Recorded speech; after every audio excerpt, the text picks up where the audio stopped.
right, which are the 4 thrusters located on the top of the spacecraft underneath the nose cone. Now, the deorbit burn will place Dragon on a precise trajectory to return to the splashdown zone off the coast of San Diego, California this morning, and we are expecting that deorbit burn to begin in about 15 minutes or so from now.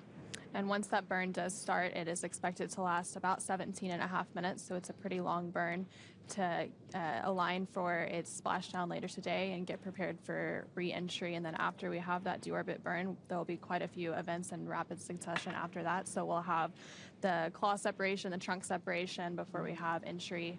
And then after that, we will also, or right before entry, actually, we'll have that loss of signal that's expected for about 7 or so minutes. And then we'll reacquire signal, and that's just due to the plasma buildup as they re-enter Earth's atmosphere to conclude their 5-month mission aboard the International Space Station. So there on your screen, you're seeing a live look inside the SpaceX Mission Control here in Hawthorne, which is actually situated right behind us. So the teams are preparing for the re-entry deorbit operations, and just before we joined you live on today's broadcast, they actually conducted a go, no-go poll for the deorbit burn sequence. And so the teams did poll go to proceed with that deorbit burn. The weather is continuing to look great off of the coast of San Diego, California. Along with the team there in Mission Control, there's teams that are getting ready to actually recover the spacecraft and the crew. So those boats and those teams are already headed out and getting staged at the splashdown location. And once we have splashdown again, that's targeted for 8:33 a.m. Pacific later today, 11:33 a.m. Eastern time. After we have splashdown, there's quite a few events that have to happen to actually get the crew hoisted up onto the recovery boat and then out of the capsule. And that whole process takes about 45 minutes or so before the hatches can be open, and then we can greet the crew back on the boat. So the first steps in that recovery process, we'll have 2 fast boats that go out there. They do some initial safety checks and safe the spacecraft. And then after that is done, the recovery boat, it takes about 30 minutes for it to reach the splashdown location. They'll start safing the spacecraft, get it all geared up so that it can then be hoisted onto the recovery ship. And the recovery ship today is the Shannon. So a lot is happening to bring these astronauts home. It's a huge team with a lot of moving parts. Yeah, and if you're following along at the bottom of your screen, you can see the time to splashdown. We're about 1 hour and 7 minutes or so away from the expected splashdown time. And this is actually the first West Coast splashdown for a NASA crew. Yeah. So it's an exciting milestone after all of those operations have been shifted from the East Coast, off the coast of Florida, moving over to California. So now with Crew-10, comprised of McClain, Nichole Ayers, Takuya Onishi, and Peskov, ready to deorbit and splash down back on planet Earth. Of course, they are heading to one of the 3 targeted sites supported by SpaceX and NASA. All of these sites are located off the coast of California, either Los Angeles Oceanside or San Diego. Of course, today they are targeting the site at San Diego. And spreading the supported sites across multiple locations helps to maximize the return opportunities for this mission and future crews, lowering the chance we'll have to wave off due to bad weather. And for those of you following along, as I just mentioned, today's splashdown does mark the first Dragon recovery of a NASA crew on the West Coast. Yeah, exactly. After 6 years of successful recovery operations off the East Coast, we've moved all Dragon recovery operations to the West Coast. The From 2 and Axiom 4 private astronaut missions were among the first to splash down off the coast of California after our return to the West Coast. NASA and SpaceX jointly selected our splashdown zones location from one of these 3 sites off the coast of California, and today the primary recovery site is San Diego, as we've been mentioning. The selection process works with a lot of different variables, including the space station's orbital trajectory, what landing sites are available and have favorable weather, how much free flight capability Dragon has for the trip home, and the sleep schedule for the returning crew members. We'll start with calculating daily return options based off of the space station's current orbit and Dragon's capabilities to maneuver and line up for reentry. The time from undock to landing at the primary site can vary from less than 6 hours to more than 39 hours. And of course, today's phasing from from undocking yesterday is about 17 and a half hours. So they undocked yesterday at 3:15 p.m. Pacific with the splashdown today at 8:33 a.m. So getting home the quickest comes with some obvious benefits, but we always have to make sure the crew is properly rested for dynamic operations, preventing us from scheduling 20-plus hour days for them. And right there on your screen, you're actually seeing a great live look inside the Dragon Endurance spacecraft as the crew continues to prepare for those deorbit and entry operations. You're seeing them all suited up, and the closest to you on your screen right there is Roscosmos cosmonaut Kirill Peskov. Dragon SpaceX deorbit sequence start in 5 minutes.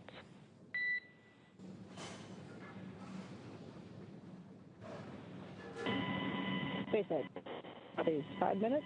Crew is ready to return to the atmosphere.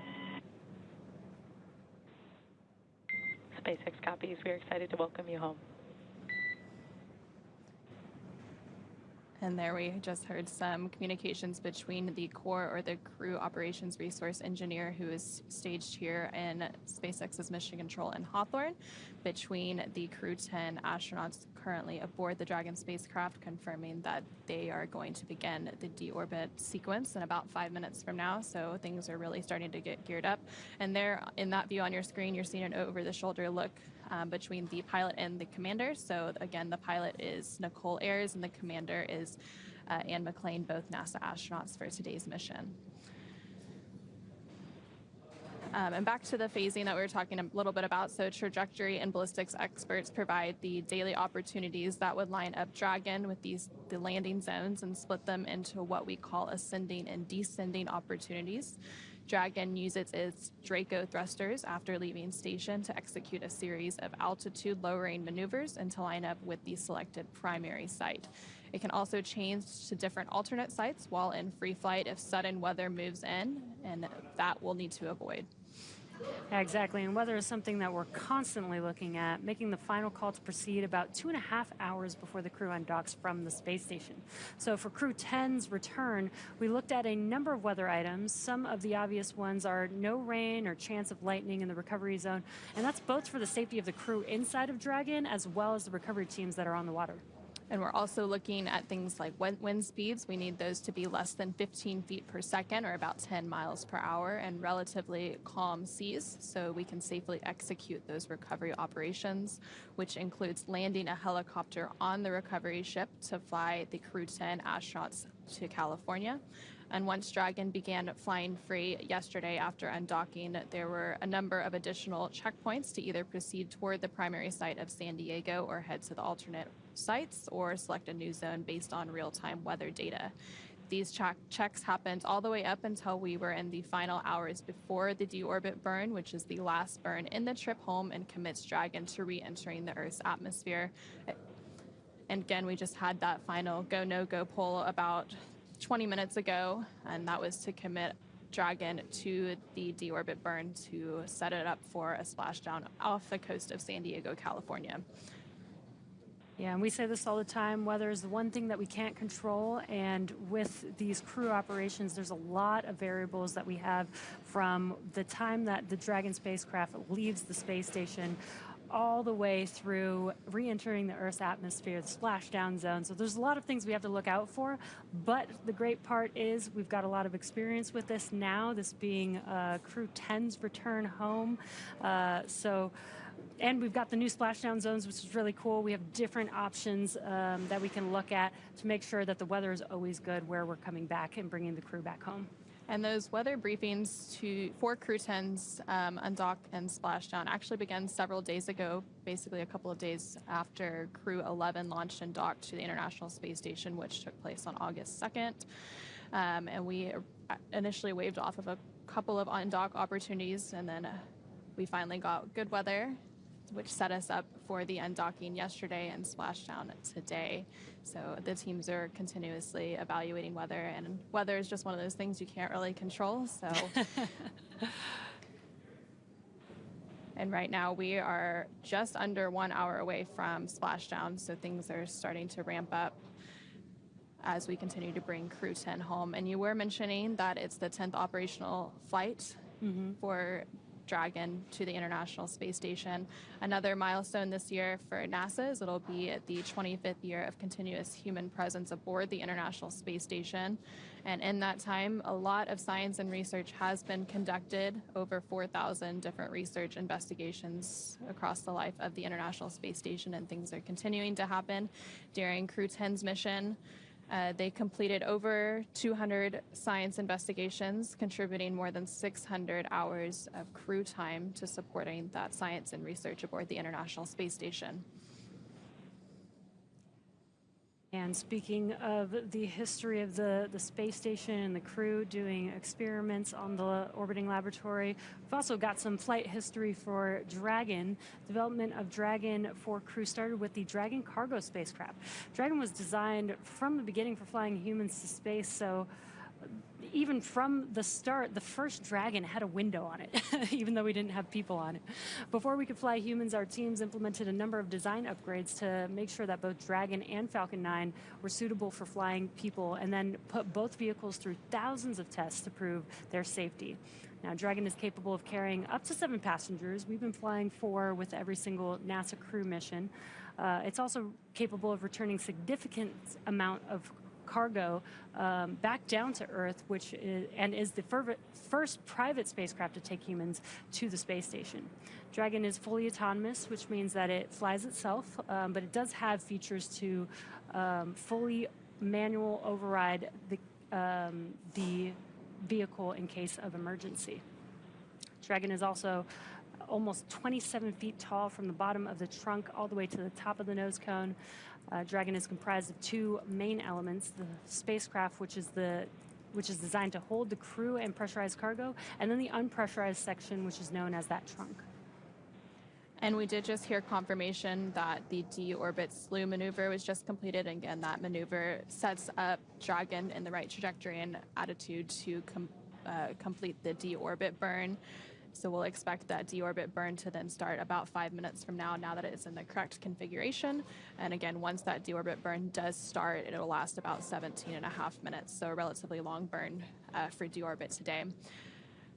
Going back to the Dragon spacecraft and a little bit more, the nose cone at the top of the spacecraft protects the docking system and also the guidance navigation control system.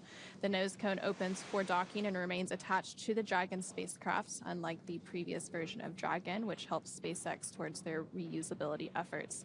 Opposite the nose cone is the trunk, and it provides attachment points for Falcon 9 and the Dragon spacecraft and cargo. One half of the trunk is covered in solar panels that provide power to Dragon during flight and while on the International Space Station, and the other half contains a radiator that rejects heat from the active thermal control system to space using SpaceX's new Pica tiling technology. And the trunk has aerodynamic fins, which provide stability in the event of an emergency abort. And in the event of an abort, Dragon is outfitted with 8 Super Draco thrusters, which will power the astronauts to safety, which is applicable during the launch phase of a flight. And the Dragon Super Draco launch escape system is a key safety feature of Dragon, giving the crew the ability to quickly separate from Falcon 9 and safely escape the time of launch all the way to orbit, a feature that no other spacecraft in history has possessed. Dragon is also equipped with 16 Draco thrusters used to orient the spacecraft during the mission, including apogee and perigee maneuvers, orbit adjustment, and attitude control. Each Draco thruster is capable of generating 90 pounds of force in the vacuum of space, and we will see those Draco thrusters in action in just a few minutes when it conducts that deorbit burn. And right there on your screen, you're getting a live look inside the Dragon spacecraft. Closest to the camera right there is NASA astronaut and Crew-10 commander Anne McClain, and next to her is NASA astronaut and Crew-10 pilot Nichole Ayers. Yeah, and inside the spacecraft, it's designed to accommodate up to 7 crew members with modular seats that can be removed and replaced by additional cargo. So you could see on your screen the crew members are sitting in the 4 seats, but underneath them is where they can place cargo, which is what they're utilizing the spacecraft for today. But if we needed to, we could place 3 more seats in that cargo area and fit 3 more passengers there. The seats are made of carbon fiber and will be customized, or they are customized for any crew member flying on board. So their suits, as well as the seats, are a little customized to each of the crew members flying. Now, the control panel is centered between the pilot and the commander's seats and consists of 3 touchscreen displays, which we were seeing just moments ago. And this allows the crew to operate the vehicle and fly it manually if needed, but mostly they use them for monitoring on the flight uphill to the space station, as well as right now you could see them monitoring on those display screens as they're making their way back down to Earth. And right now we have a little bit over a minute to go until the deorbit burn begins. So we're continuing to stand by for confirmation of that deorbit burn, and we'll provide updates once it is in progress. Following the deorbit burn, again, that is a 17.5-minute burn. There will be a few activities in rapid succession. So we'll have the claw separation, the trunk separation. We'll have a little bit of a loss of signal entry. Then we'll reacquire that signal after about 7 minutes. And then right before splashdown, we'll see those drogue and main parachutes deploy. And then we'll have splashdown off the coast of San Diego, California. Less than 55 minutes until we have that splashdown. So really ramping up here and getting excited for bringing our Crew-10 astronauts home. Yeah, and again, you can follow along with the timeline again on the bottom center of your screen. That's the approximate time to splashdown of the Crew-10 members. And again, as we've been mentioning, they are just monitoring. They have been coasting for a bit since yesterday evening, but now we're coming up to all the dynamic events that they're still going to be, following along and not really having to make any manual calls, but there's going to be a lot of dynamic events that they'll need to know what's happening because they're inside of the spacecraft, they're strapped into their seats, they can't really see what's going on outside of the vehicle, so they're going to be monitoring on those display screens that we were talking about earlier. And so we do have confirmation that the deorbit burn has begun. Again, this burn is expected to last about 17.5 minutes. In the right-hand bottom corner of your screen, you can actually see the thruster firings as they take place. And as mentioned earlier, for these operations, NASA and SpaceX closely coordinate with the United States Coast Guard to establish a safety zone to ensure public safety and for the safety of those involved in the recovery operations, as well as the crew on board the returning spacecraft. Multiple notes are issued to mariners in advance of and during recovery operations, and the Coast Guard patrol boats are deployed to discourage boaters from entering the splashdown zones. We want to continue to stress to the public the need to respect the safety zone. Recovering a spacecraft from the water is a hazardous operation, and any other boats interfering increases risk to the astronauts in Dragon, the teams working to recover them from the water, and the safety of those that come too close. For the safety of the crew and your safety, we'd recommend you continue to sit back and watch as we bring you live views of the astronauts' homecoming today. Exactly. Safety is our #1 priority. And as I mentioned earlier, this deorbit burn is the last time that those 4 bulkhead thrusters on top of Dragon will fire. Dragon Endurance has not yet entered the Earth's atmosphere, but this deorbit burn is what will line the vehicle up and put it on its final trajectory to the landing site off the coast of San Diego, California. Right now, Anne, Nicole, Takuya, and Kirill are using their screens to monitor the burn duration, Draco thruster firings, and trajectory details like entry angle, spacecraft perigee, and how much distance remains until deorbit burn termination. Dragon, again, is flying itself, so all the crew has to do is stay strapped into their seats and keep an eye on how their journey is progressing. And we are now about 2 minutes into that deorbit burn, about 15.5 minutes to go. Things continuing to go as expected, and we'll continue to provide updates on that burn and duration as it happens.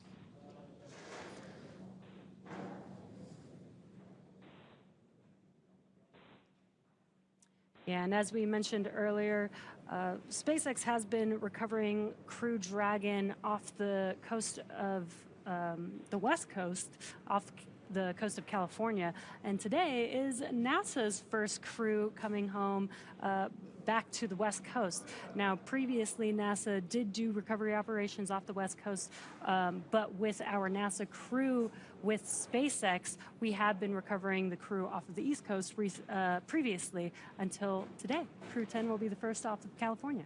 Yes, it'll be an exciting milestone. And also, if you compare it a little bit to other spacecraft recoveries like Soyuz, which actually lands on land, SpaceX is a little bit unique in that aspect where we recover it in the water.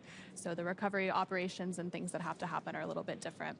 So currently aboard the International Space Station is Expedition 73. So a few days ago, there was actually a change of command ceremony where NASA astronaut Takuya Onishi handed over command to Roscosmos cosmonauts.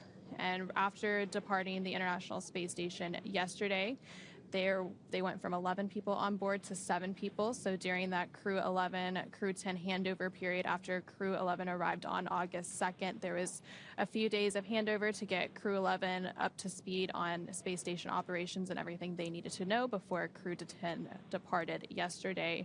Again, that departure taking place at 3:15 p.m. Pacific, 6:15 p.m. Eastern. So now the crew size has gone back down to 7, which is pretty standard now, except for when we have those handover periods. And we're not expecting any new crew arrivals again until the next Soyuz mission, which will be towards the end of the year.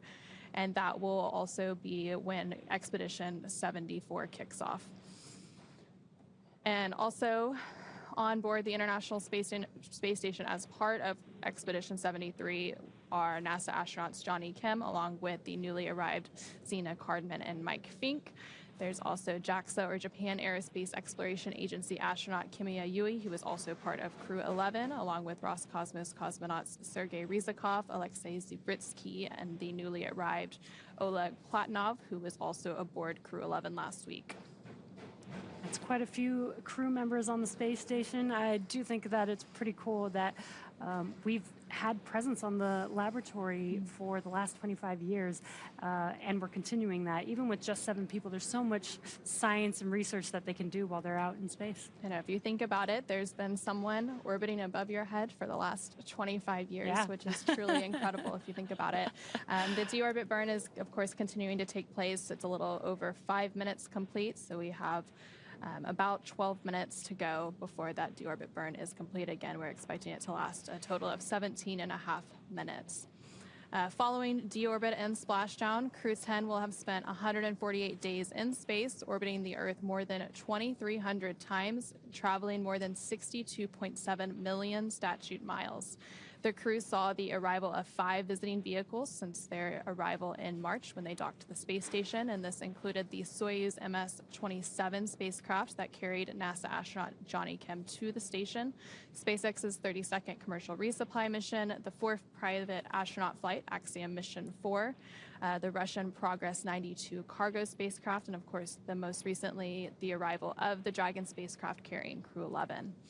They also saw the departure of 6 visiting vehicles, including Northrop Grumman's 21st cargo resupply Cygnus spacecraft, the Soyuz MS-26 spacecraft that returned NASA astronaut Don Pettit back to Earth, SpaceX's 32nd commercial resupply mission, the 4th private astronaut flight, Axiom Mission 4, and the Russian Progress 90 cargo spacecraft. And following the completion of Crew-10 with splashdown later today, NASA astronaut and Crew-10 commander Anne McClain will have spent 352 total days in space across 2 flights, having previously spent 204 days in space during expeditions 58 and 59. And then JAXA, or Japan Aerospace Exploration Agency astronaut Takuya Onishi will have spent 263 days in space across his 2 flights to station. And then, of course, this was the first flight for both NASA astronaut Nichole Ayers and Roscosmos cosmonaut Kirill Peskov, so they will have both logged 148 days in space. And we are now about 7 minutes into the duration of the deorbit burn, about 10 more minutes to go until that is completed. During their stay aboard the International Space Station, both NASA astronauts Anne McClain and Nichole Ayers conducted 1 spacewalk outside the orbiting laboratory. That spacewalk totaled 5 hours and 44 minutes. McClain has now conducted 3 spacewalks through the duration of her career for a total of 18 hours and 52 minutes spent outside the International Space Station. Yeah, Anna, you mentioned seeing all the different vehicles that came to the space station while the crew was on board. If you haven't been following along with some of the crew members, like Nichole Ayers, she's been posting, and she actually posted after Crew-11 arrived at the space station, showed some really cool views of both Dragon Endurance and Dragon Endeavour, both docked to the International Space Station.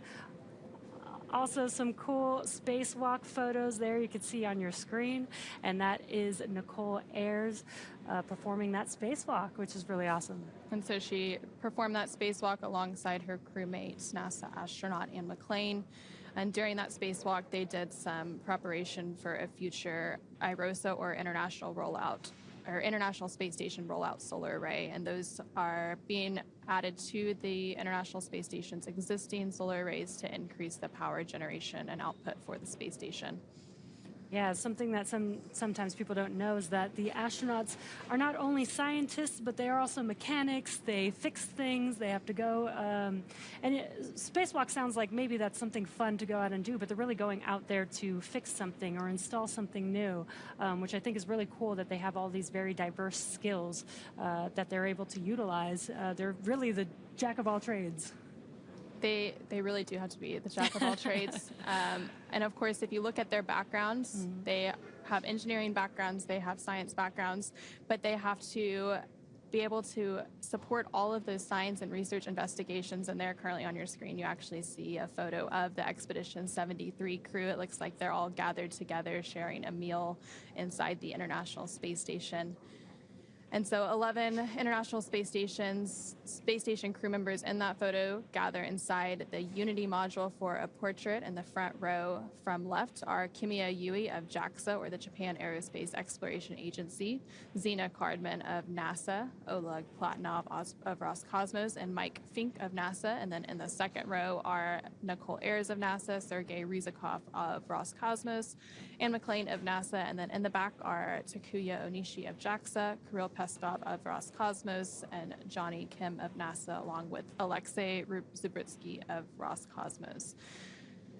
And right now we are about 10 minutes into the deorbit burn, over halfway complete with that burn, about 7 minutes to go until it is completed, setting Crew-10 and Dragon up for their re-entry into Earth's atmosphere a little bit after that. Yeah, and that deorbit burn should complete around the 36-minute mark on that time to splashdown clock on the bottom center of your screen. But we will wait for confirmation to call that, but it should be around that 36-minute mark. So here in this photo, 6 of 7 Expedition 73 crew members also posed for another portrait during dinner time at the galley inside the International Space Station's Unity module. Clockwise from bottom are JAXA astronaut Takuya Onishi, NASA astronauts Anne McClain and Nichole Ayers, along with Roscosmos cosmonauts Sergei Ryzhikov, Kirill Peskov, and Alexei Zubritsky. So, of course, 4 of those crew members are returning today as part of Crew-10. It's cool to see that they're still gathered around a table, even in space. But most people are familiar with the idea of a mission patch, but you might not know how they come to exist. For decades, crew members have worked together to develop the patch for their mission, determining which aspects of the mission they want to highlight and any special details they'd like to include.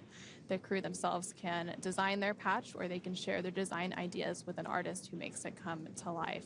The Crew-10 patch is a 10-sided patch with the Roman numeral X boldly in the center, representing the 10th operational flight of the Dragon crew spacecraft. The Dragon, which is also the spacecraft's namesake, is depicted with its wings out in full flight, representing the 4 professional pilots that make up the crew complement. The Dragon is also illuminated by one of Earth's stunning and beautiful sunrises, is focused on the International Space Station and its mission, while keeping a watchful position above Earth. The stars on the patch are red, white, and blue for the flag colors of each crew member's home country, and the brightest stars represent the crew's closest family members and support system. yeah, I love these patches. The detail that goes into them is so amazing. Almost every single stitch on them means something, and I love that the crew is able to come together and come up with a design that means something to them. Yeah, it's always a meaningful experience that all has some sort of meaning and inspiration drawn from all areas of their life.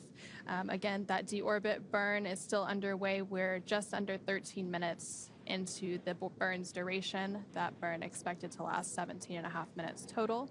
So just a few minutes to go there, and we're seeing some great live views again inside the Dragon Endurance spacecraft, which is carrying the Crew-10 members home, and you can see them actually monitoring the burn there on their screens. There in the center of your screens, of course, you have NASA astronauts and McClain and Nichole Ayers, the commander and pilot, respectively, of the Crew-10 mission. And again, we are currently in that deorbit burn. You can see in the bottom right-hand corner that graphic showing the 4 bulkhead thrusters firing, all at different times. It takes a sequence of those thrusters firing to complete each and every burn. And again, this is the last time that these 4 bulkhead thrusters will be firing. Once this deorbit burn is complete, we'll start preparing the spacecraft for re-entry, and that'll come with closing the nose cone, so those thrusters will no longer be needed for the rest of their journey back home. And you mentioned the nose cone, which will be closed. So the nose cone was initially opened following launch and orbital insertion of Crew-10. So when they first got to orbit, the nose cone was open to expose those guidance and navigation sensors on its way to the International Space Station. So it's been open this whole time as Dragon Endurance has been docked to the International Space Station. So once it closes, it'll be the first time that it's been closed since their launch and orbital insertion back on March 14th earlier this year. Yeah, and in earlier Dragon spacecraft days, we did jettison the nose cone, but with reusability, this is one of the key improvements for reusing these Dragon spacecraft is being able to reuse the nose cone. So now we close the nose cone. It's not really needed during re-entry, but it is needed during ascent, during launch for the spacecraft. So being able to reuse it, close it when it comes back home, and then rinse and repeat. And so we are about 15 minutes into that deorbit burn, less than 3 minutes remaining in that burn duration. You can see at the bottom right corner of your screen those thrusters continuing to fire for this burn to set it up for its entry and splashdown off the coast of San Diego, California, about 38 minutes from now, as you can see that countdown on your screen. A great live view inside of the spacecraft. You could see some of those patches that were on near the seats of the spacecraft, showing the different crews that have flown on Dragon Endurance. And right next to the thrusters on the bottom right hand of your screen, you can also see a map or a globe that shows where Dragon currently is. So right now it's off the coast of Australia as it continues to make its way off the coast of California. And there's less than 2 minutes remaining in the burn. The crew settled in and getting ready for their re-entry.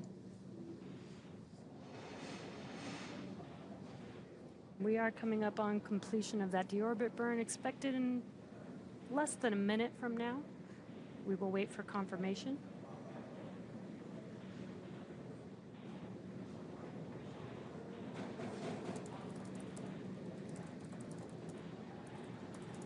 And there you can see a good look in between NASA astronauts and McClain and Nichole Ayers over the shoulder as they monitor that burn on either side, the right and left screens. You can actually see those thrusters firing on their screens as well. And in the center, you can see a map of their trajectory to head off the coast of California for their splashdown near San Diego. Yeah, as we've been mentioning, this is a fully autonomous vehicle, so they're just monitoring, and they are hearing noises inside of the spacecraft, so being able to see what's going on outside of the spacecraft helps them understand what those sounds are. And there's about 30 seconds remaining in the burn, so we should be hearing confirmation of burn complete pretty soon from the teams here in Mission Control, SpaceX Mission Control in Hawthorne. You saw Anne McClain using her tablet there. They do have those display screens. Dragon, SpaceX, deorbit burn complete and performance nominal. Trunk separation sequence initiated.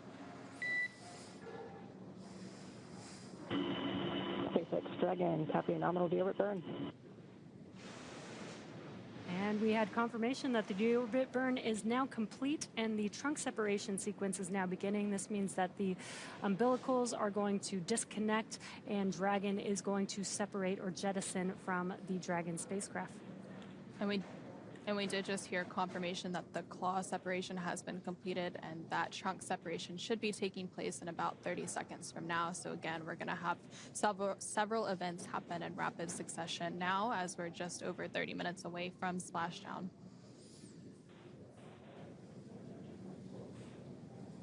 And I was mentioning you were seeing Anne McClain use her tablets. They have the displays inside of Dragon to monitor the vehicle, but they have those tablets to follow along with very specific procedures. Dragon, SpaceX, nominal trunk jettison. SpaceX Dragon, copies nominal trunk jettison. We see entry prep. And great news, we just heard confirmation of trunk separation. So far, telemetry is looking good. The nitrox system is primed for cabin and suit cooling, and the heat shield is now exposed and ready for atmospheric reentry. So the trunk has now served its purpose by gathering energy from the sun through its solar cells and converting that to battery power. And since we have separated the trunk, Dragon can't generate any more new power, but they don't need it since we're coming home and Dragon has stored enough battery power to be able to make its way home. And we are now hearing that the nose cone is starting to close, so that is currently underway. Yeah, exactly. Dragon is now closing that nose cone to protect the forward hatch for re-entry. Now, once it's closed, it will be locked by a set of hooks. And in the background, Dragon is currently inhibiting those forward bulkhead Draco thrusters that we just used to complete that deorbit burn, ensuring it's safe to latch the nose cone shut for re-entry. And here's a great live view of that nose cone coming closed. And the nose cone is over 25% closed so far, so happening pretty quickly. Also, the Dragon spacecraft has initiated the nitrox suit purge. This will help keep the Crew-10 astronauts cool and comfortable during re-entry, which is coming up in about 20 minutes. At this point, the crew are using their screens, as you saw a few minutes ago, to monitor the locking of the nose cone. And that nose cone is now about 50% closed and continuing to close. And of course, then we'll have the hooks to fully close it. Yeah, that nitrox is going to be very important because during re-entry, the outside of the vehicle gets really, really hot, about 3,000 degrees Fahrenheit. So keeping the crew cool throughout that period is going to be very important. We are expecting that nose cone to be completely closed in about 2 minutes from now at 8:02 a.m. Pacific, 11:02 a.m. Eastern. So we're continuing to monitor the progress of that nose cone closure.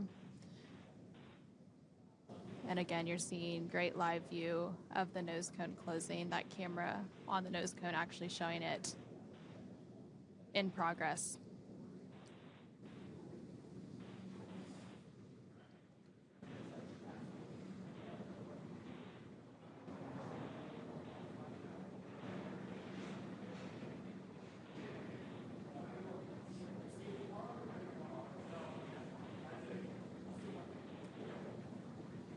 Yeah. And as Anna mentioned, this is a view looking forward on the spacecraft as that nose cone is coming closed.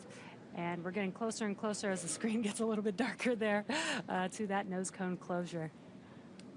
And it's almost fully closed at this point. And then after that happens, it'll just have to be hard mated. They'll reattach those hooks.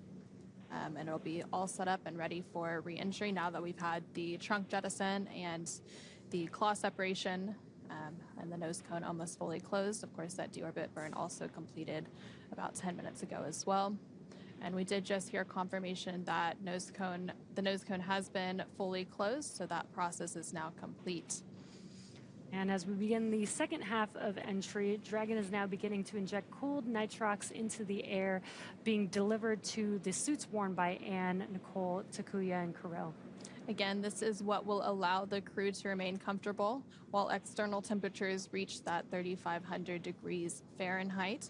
And the heat shield is pointing forward, leading Dragon to the landing site. Again, that splashdown site targeted off the coast of San Diego, California. And speaking of that heat shield, Dragon's primary heat shield is comprised of PICA 3.0, which stands for Phenolic Impregnated Carbon Ablator. First generation PICA was initially developed by NASA for studying and sampling comets within our solar system. And SpaceX actually partnered with NASA to develop PICA X, which was the second generation product used on all Dragon 1 commercial resupply services missions, or CRS, that resupplied the space station on 20 missions.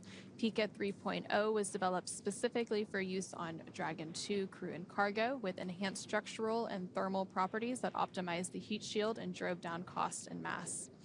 The remainder of Dragon is composed primarily of a SpaceX proprietary ablative material. It's another class of thermal protection, which is lighter weight versus PICA and protects the underlying composite structure during reentry to ensure the structural capabilities are maintained.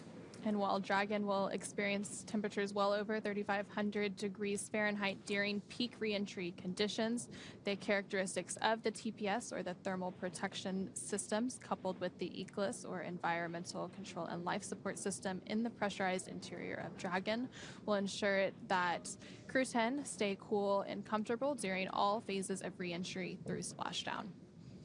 Yeah, and that's very important. They are going through a lot of dynamic events, especially that re-entry period. And while it gets hot around the vehicle, the crew is going to be experiencing a lot of movement, vibration as they're re-entering. So we want to help make sure that they're cool, that they have a temperate temperature inside of the cabin, as well as those suits. And the suits really act as an extension of the spacecraft.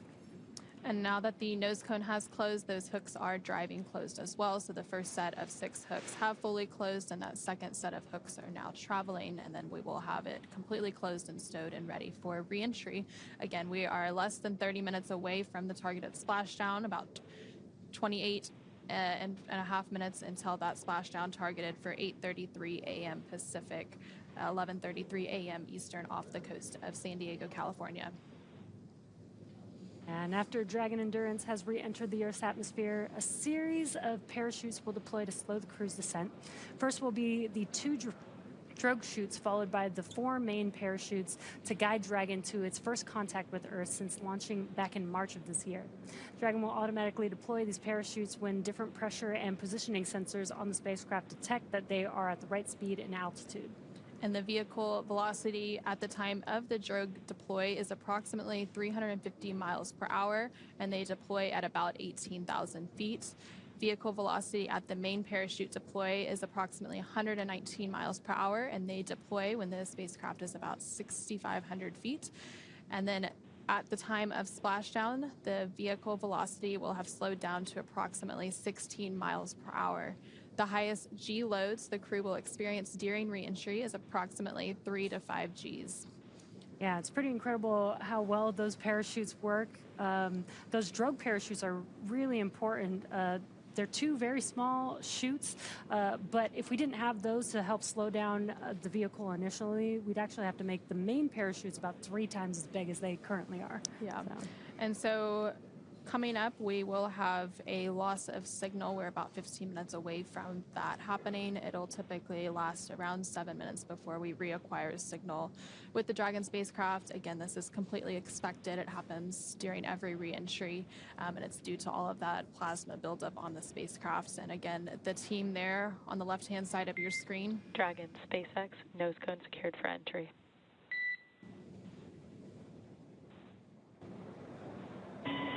SpaceX Dragon copies.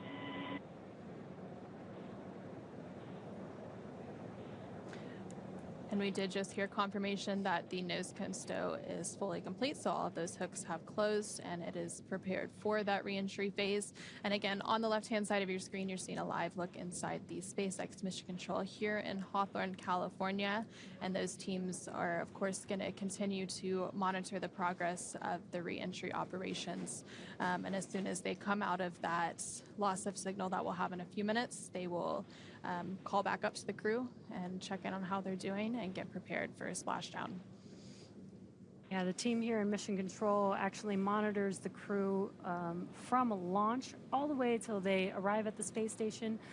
Then we hand it over to Mission Control Houston while they're on board the space station. And then this crew, again here in Mission Control, will monitor the crew as they undock and come back all the way down, all the way until they're safe back on land, actually. Yeah, so during the dynamic operations for arriving and departing the International Space Station, the two mission controls are actually in what's known as integrated operations.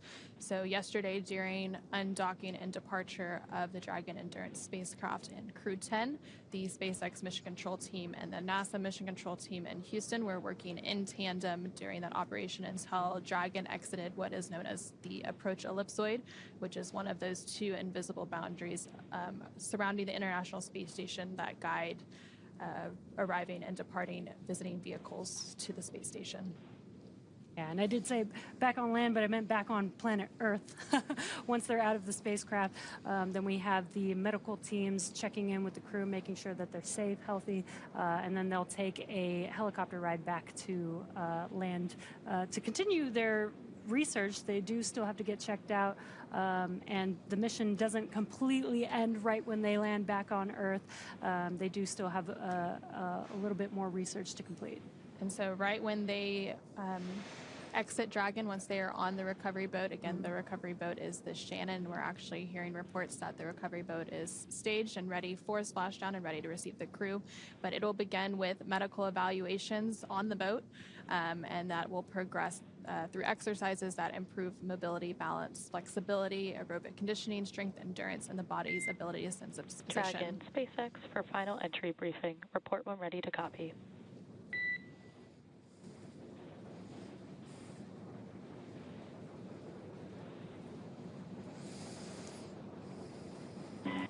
SpaceX Dragon, we're ready to copy. Dragon, I have no deltas to the previously briefed times. Predicted comm blackout starting at 1520 Zulu and ending at 1527 Zulu. How copy?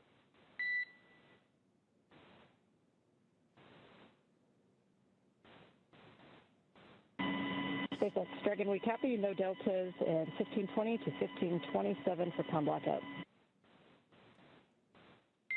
That is a good read back, Dragon. The vehicle is healthy, weather is still looking good, and recovery forces are on site.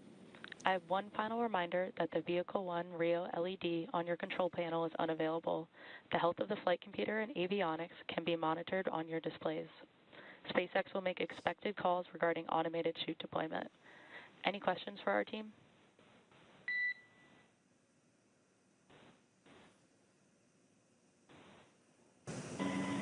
SpaceX Dragon, Crew-10 has no questions,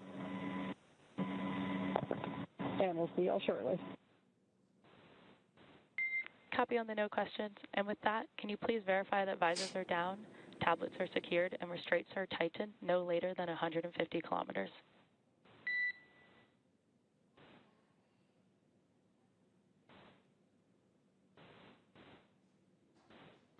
Copy, will do.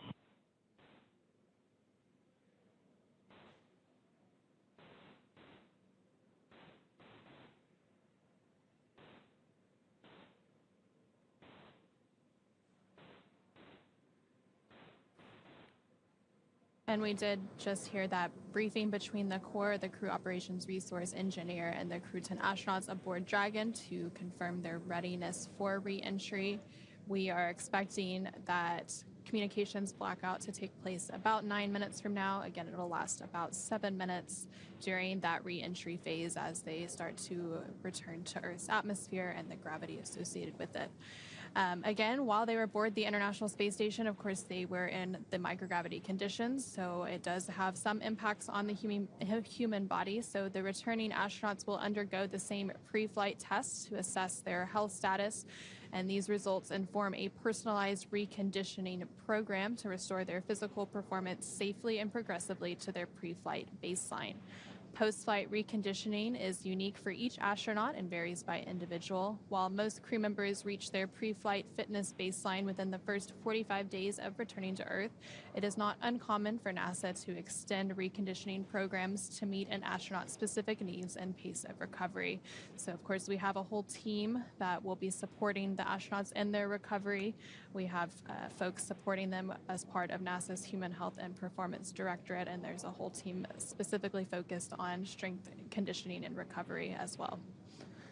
And so during their mission, Crew-10 contributed to more than 200 unique scientific experiments across about 600 hours of science and research and technology demonstrations during their stay aboard the orbiting laboratory.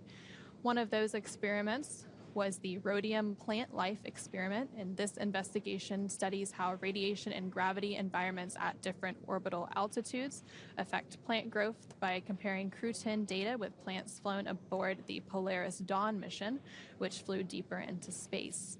Studies have shown microgravity affects growth rates, and a better understanding of the mechanisms behind this could improve plant growth techniques in space and on Earth.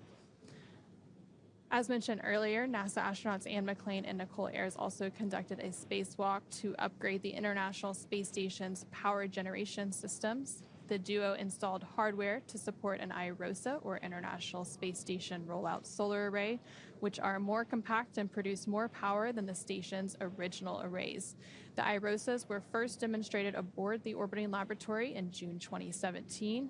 And 8 have been installed to augment the power available for scientific research and other activities. During their mission, Crew-10 also used the International Space Station's Space Automated Bioproduct Laboratory to process samples for a study of microgravity's effects on the protein yield of microalgae. These organisms are highly nutritious, producing amino acids, fatty acids, B vitamins, iron, and fiber. The microalgae could provide sustainable meat and dairy alternatives during long-duration space missions. It also could be used to make biofuels and bioactive compounds and medicines in space and on Earth. And the International Space Station, of course, orbits more than 250 miles above Earth, giving astronauts a unique view. SpaceX Dragon. Tablets are secured, restraints are tightened, visors are down, crew is ready for entry. SpaceX copies. Crew are configured for entry. We are 5 minutes until predicted comm blackout. See you on the other side at 1527 Zulu.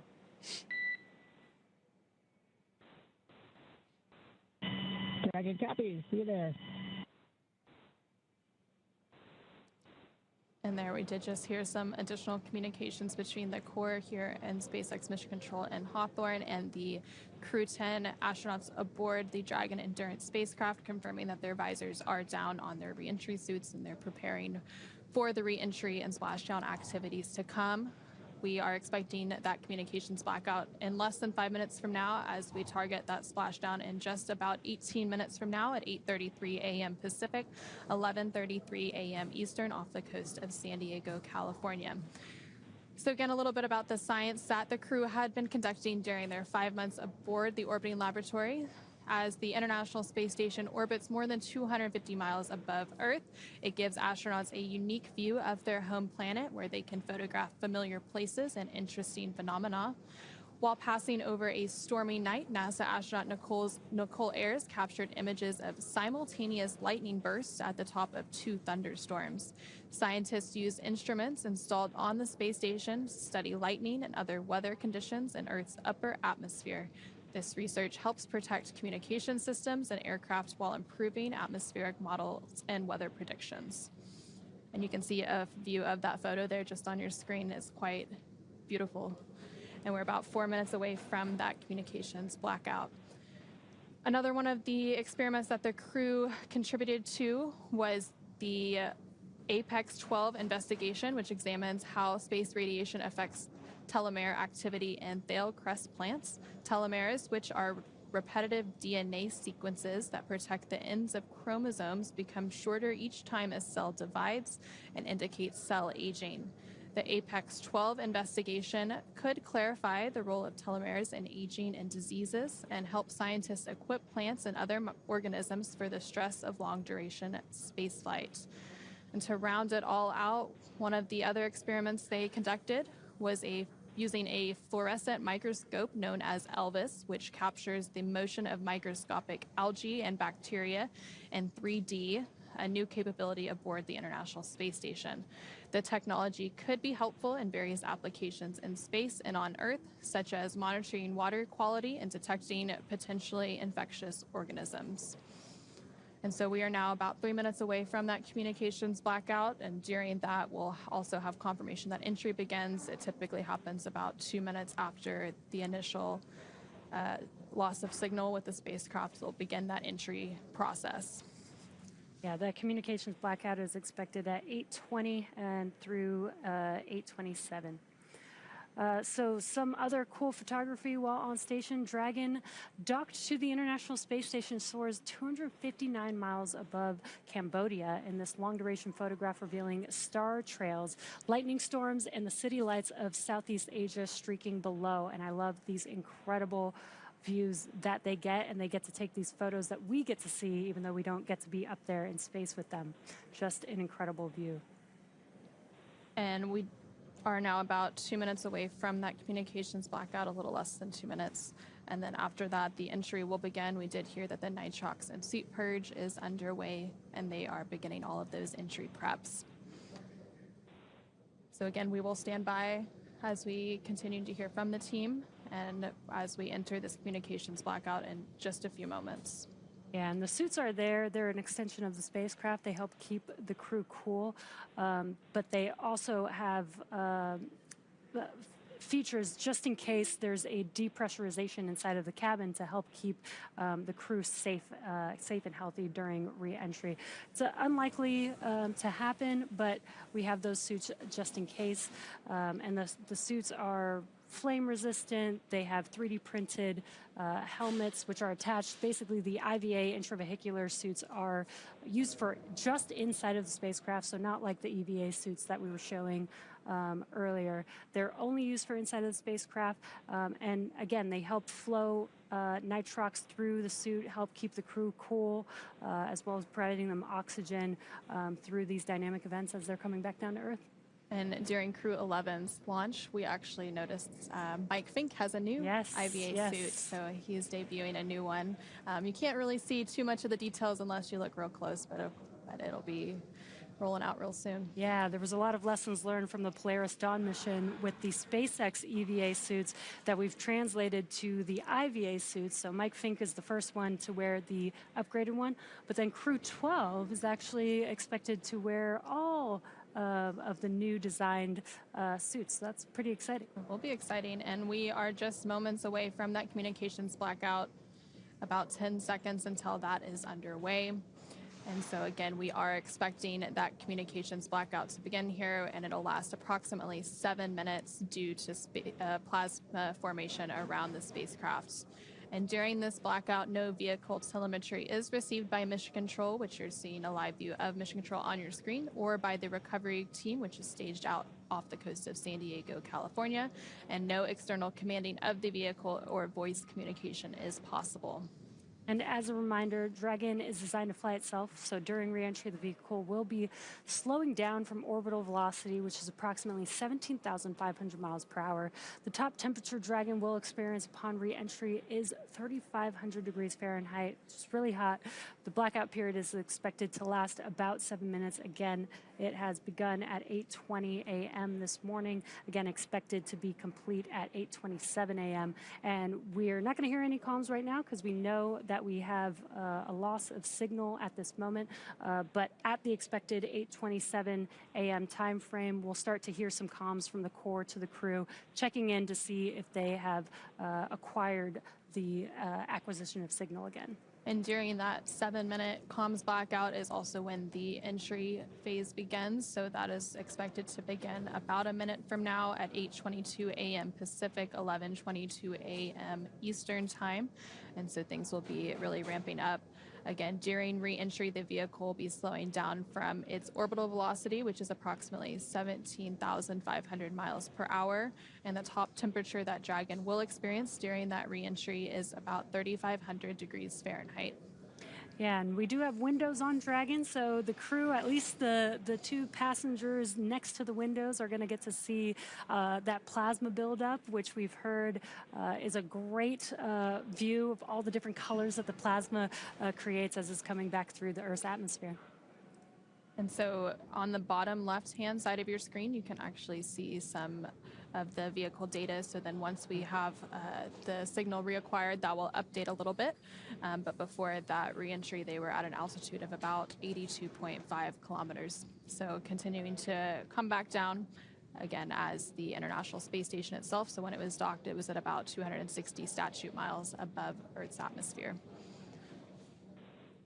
And less than 11 minutes until splashdown of the Crew-10 crew.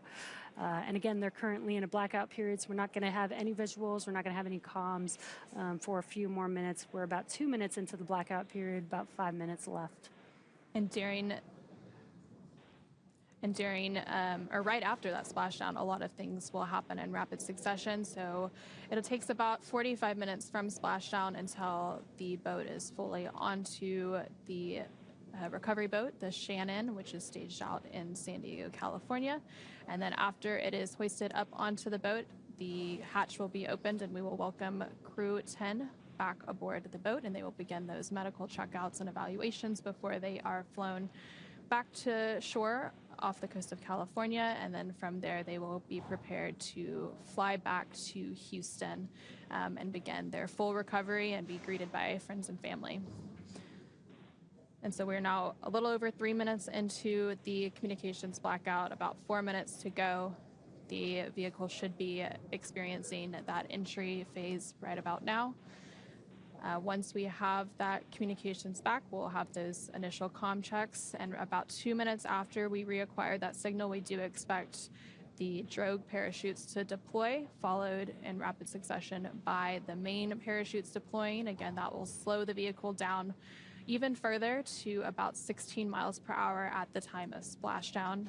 Again, we are less than 10 minutes away from that targeted splashdown, expecting it around 8:33 a.m. Pacific, 11:33 a.m. Eastern. And the really cool part about the Dragon spacecraft is we're actually utilizing the Earth's atmosphere, that re-entry, to help slow the velocity of the vehicle significantly from 17,500 miles per hour down to about 350 miles per hour is when the drogue parachutes will deploy.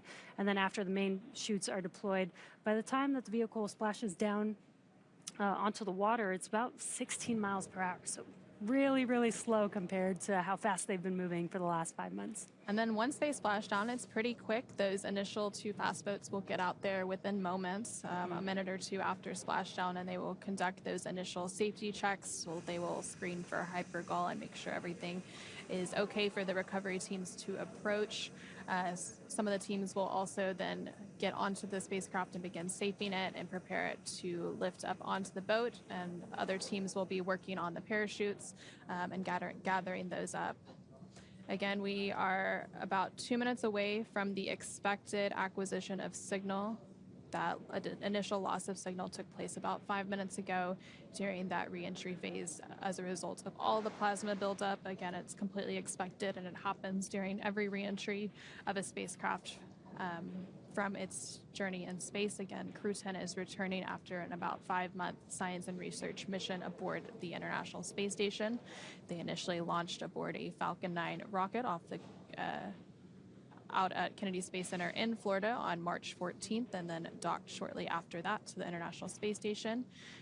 They spent 5 months doing all of that science and research, and then they undocked yesterday at 3:15 p.m. Pacific, 6:15 p.m. Eastern Time to set them up for today's re-entry and splashdown. And we are expecting that acquisition of signal to take place about 90 seconds from now. So a little bit more than a minute to go until we hear those call-ups from the core to the crew to check back in with them, and less than 7 minutes to go until we have splashdown. Yeah, it's getting very exciting here. I'm sure the crew is very excited to make it back home to planet Earth.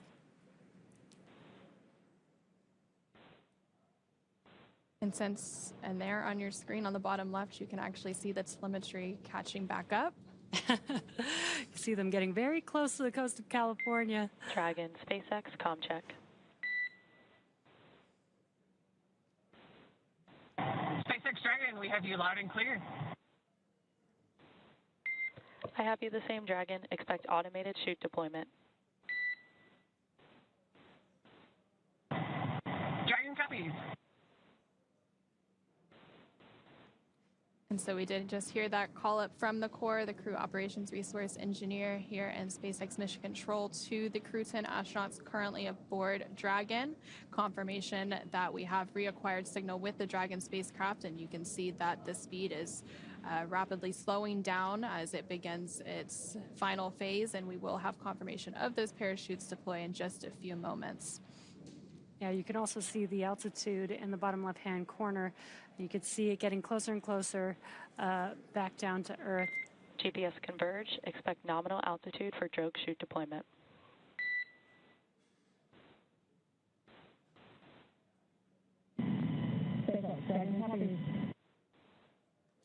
And the core just informing the crew of what's going on. They're going to be feeling a lot of different things inside of the spacecraft where they can't see what's going on outside. So they will expect the drogue parachutes to deploy, so they'll know what that feeling is inside of the spacecraft. And again, you can follow along the altitude in the bottom left-hand corner as the crew is getting closer and closer to planet Earth. And we are expecting those drogue parachutes to deploy a little bit after 8:29 a.m. Pacific, 11:29 a.m. Eastern. And the crew there on your screen rotating in their seats in preparation for that splashdown.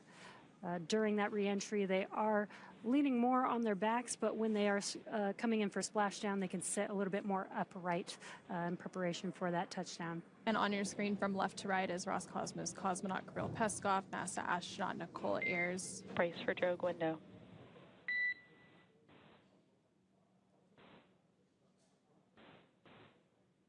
NASA astronaut Anne McClain and JAXA astronaut Takuya Onishi.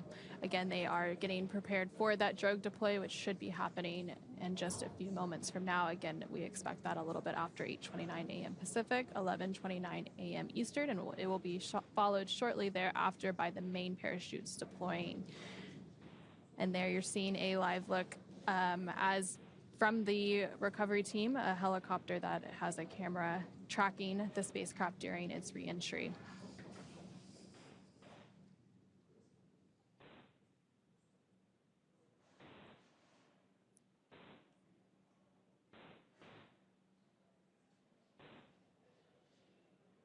We do have confirmation that the drogue deploy is underway.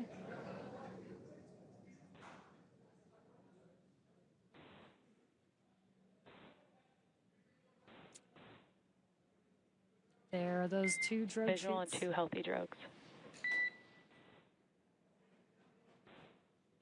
Copy out the drogues. Copy out the drogues.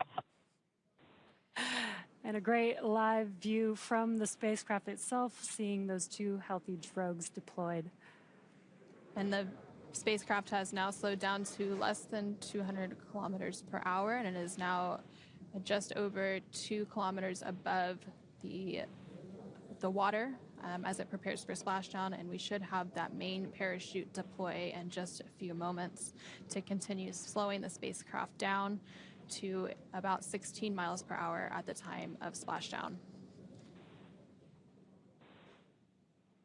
There's the main chutes deployed. They're going to open up here shortly.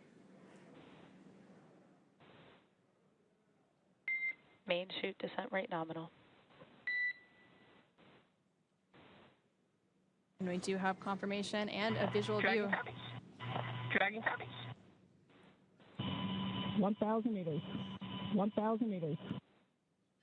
And We copy 1,000 meters. there's a great look of the Dragon Endurance spacecraft as it makes its way to its splashdown site off the coast of California under those 4 main parachutes that have now deployed, and about 900 meters away from the water surface. Dragon, 800 meters. Dragon, 800 meters. 800 meters. Crew monitoring their altitude as they make their way to splashdown. And I love these daytime views that we get We don't always get to pick the time when the crew splashes down, but it's awesome when we have a great morning and a clear view watching as the Dragon Endurance spacecraft carrying Crew-10 is... SpaceX Dragon, 600 meters. SpaceX Dragon, 600 meters. I copy 600 meters. We're just 600 meters away from splashdown. And just over a minute away from that targeted splashdown time, again expected around 8:33 a.m. Pacific, 11:33 a.m. Eastern. Now about 500 meters away from the surface of the water. And slowed down to about 35 kilometers per hour. Again, it'll continue to slow down. SpaceX Dragon, 400 meters. SpaceX Dragon, 400 meters. Splashdown. Brace for splashdown. SpaceX copies 400 meters and crew are braced for splashdown. And we just saw an incredible view there of the Dragon as it re-entered under some cloud cover. And we should be regaining some of those live views from the recovery zone momentarily as it gets resituated to capture the return. The spacecraft is now about 200 meters above the ocean, and it has slowed down to about 30 kilometers per hour. Again, it will continue to slow down until about 16 kilometers per hour.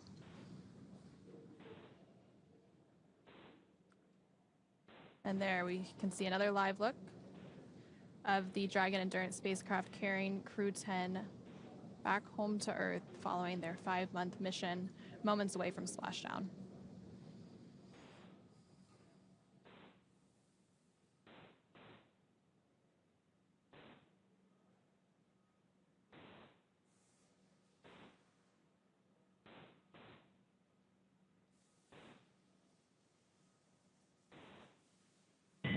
SpaceX Dragon, splashdown. SpaceX Dragon, happy splashdown.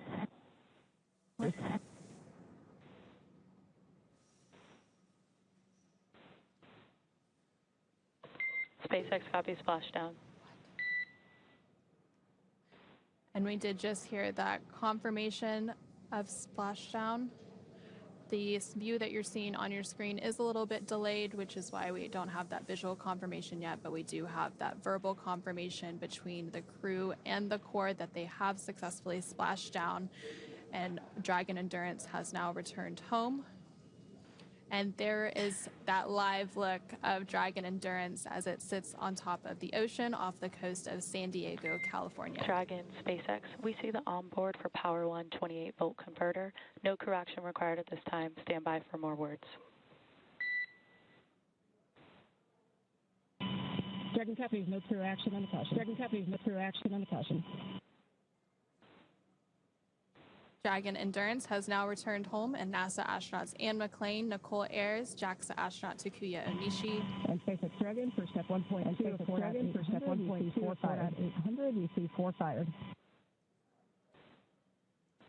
And Dragon, we see the same. And Roscosmos cosmonaut Kirill Peskov are back on Earth after an approximately 17.5-hour return journey from space, completing their 5-month mission aboard the International Space Station. The SpaceX recovery ship and team has been waiting for Dragon splashdown, and they will now start to make their way to the splashdown location. The teams have been ready and waiting about 3 nautical miles away, so it's going to take them about 30 minutes to make their way to Anne, Nichole, Takuya, and Kirill inside of Dragon. And so we did have splashdown happen on time at 8:33 a.m. Pacific, 11:33 a.m. Eastern off the coast of San Diego, California. And so we are eagerly awaiting that recovery. There are a few steps that take place before the crew can exit the spacecraft. First, those fast boats will go out to the recovery location to conduct some initial safety checks, test for hypergol, and ensure that everything is safe and ready for the recovery teams to approach, and then proceed through those following steps to get the capsule back onto the recovery boat, the Shannon. And so the Shannon will make its way out to the specific recovery location. It takes about 30 minutes for it to get out there. So by the time the safety and hypergol checks. 3.1 are upright. We copy Stable 1. On behalf of SpaceX, welcome home. System safety verifications are in progress. I will report back when recovery personnel are en route. SpaceX, Dragon, entire Crew-10. Thank you for that flight. Truly an honor of a lifetime. That last 20 minutes, I think 20 minutes, I think it was a carnival ride, we get in the back of the line and we go again. Thanks for the safe landing. We'll see you shortly.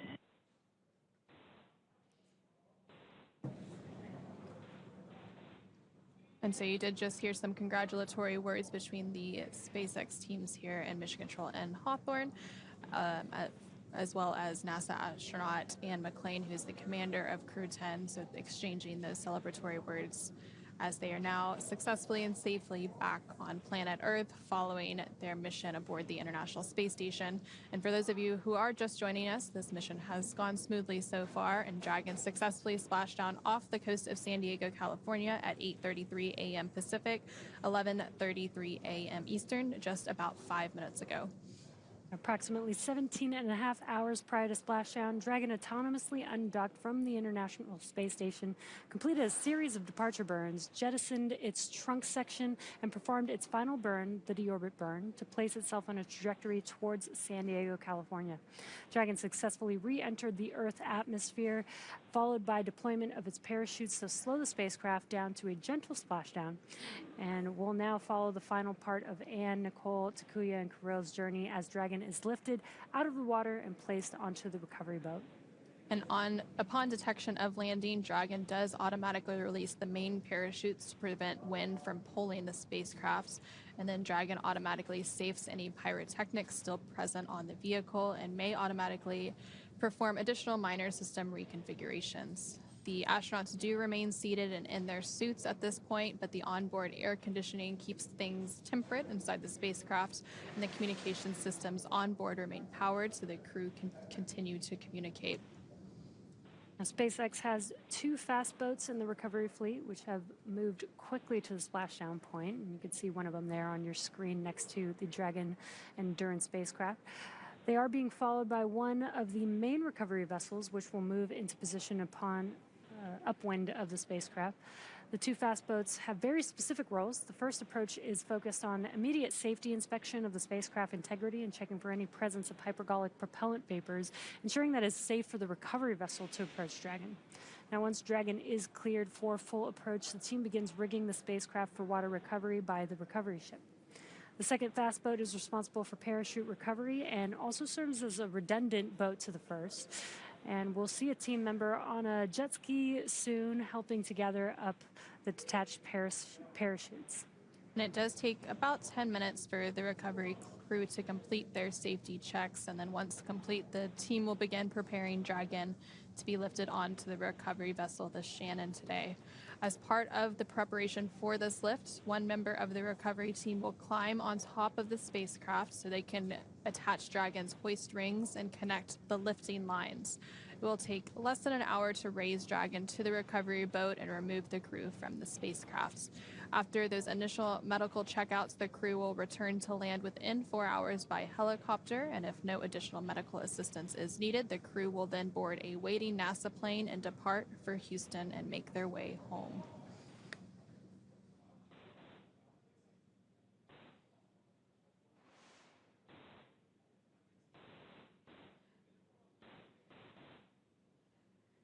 And so just about 7 minutes ago, Dragon Endurance did return home, and NASA astronauts Anne McClain, Nichole Ayers, along with JAXA astronaut Takuya Onishi and Roscosmos cosmonaut Kirill Peskov, are back on Earth after an approximately 17.5-hour journey from space.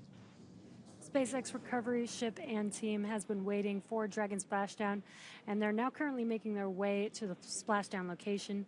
The teams have been ready and waiting. Dragon, SpaceX, we are go for recovery personnel to approach the capsule. Expect fast boats alongside in about 1 minute. Copy 1 minute. Copy you guys are on it. Thanks. You guys are on it. Thanks.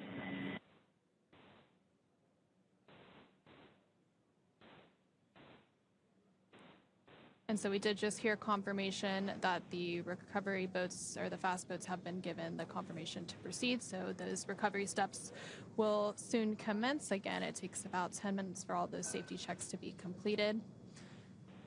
And we actually have a team member out on the recovery boat who we will be hearing from momentarily to get her perspective. And so joining us from the recovery vessel is NASA Public Affairs Officer Reagan Scharfetter, who had a first-hand view of the crew returning and splashing down. Reagan, can you hear us? And how was the view from the recovery vessel? Hey there, Anna and Jesse. How do you hear me? We hear you loud and clear. Awesome. Well, seeing splashdown firsthand was a moment I assume others on board will play back for the rest of time. We were stationed within 1.5 nautical miles from the splashdown zone off the coast of San Diego and had fairly decent visuals from the Shannon recovery vessel. The cloud ceiling is actually higher than originally forecasted at around 1,100 feet, which gave us a little more room to see the Dragon spacecraft coming in on this misty morning. Even with these cloudy skies, though, we were able to witness the 4 white and orange main parachutes before Endurance descended down into the Pacific Ocean. And now we're just eagerly awaiting our Crew-10 members to join us on the ship very soon. That's very exciting, Reagan. I'm so happy that you have that firsthand perspective. You mentioned the cloud cover a little bit, but overall, how have the landing conditions been from your perspective? The landing conditions were nominal this morning and within limits in regard to sea state, winds, and cloud ceiling.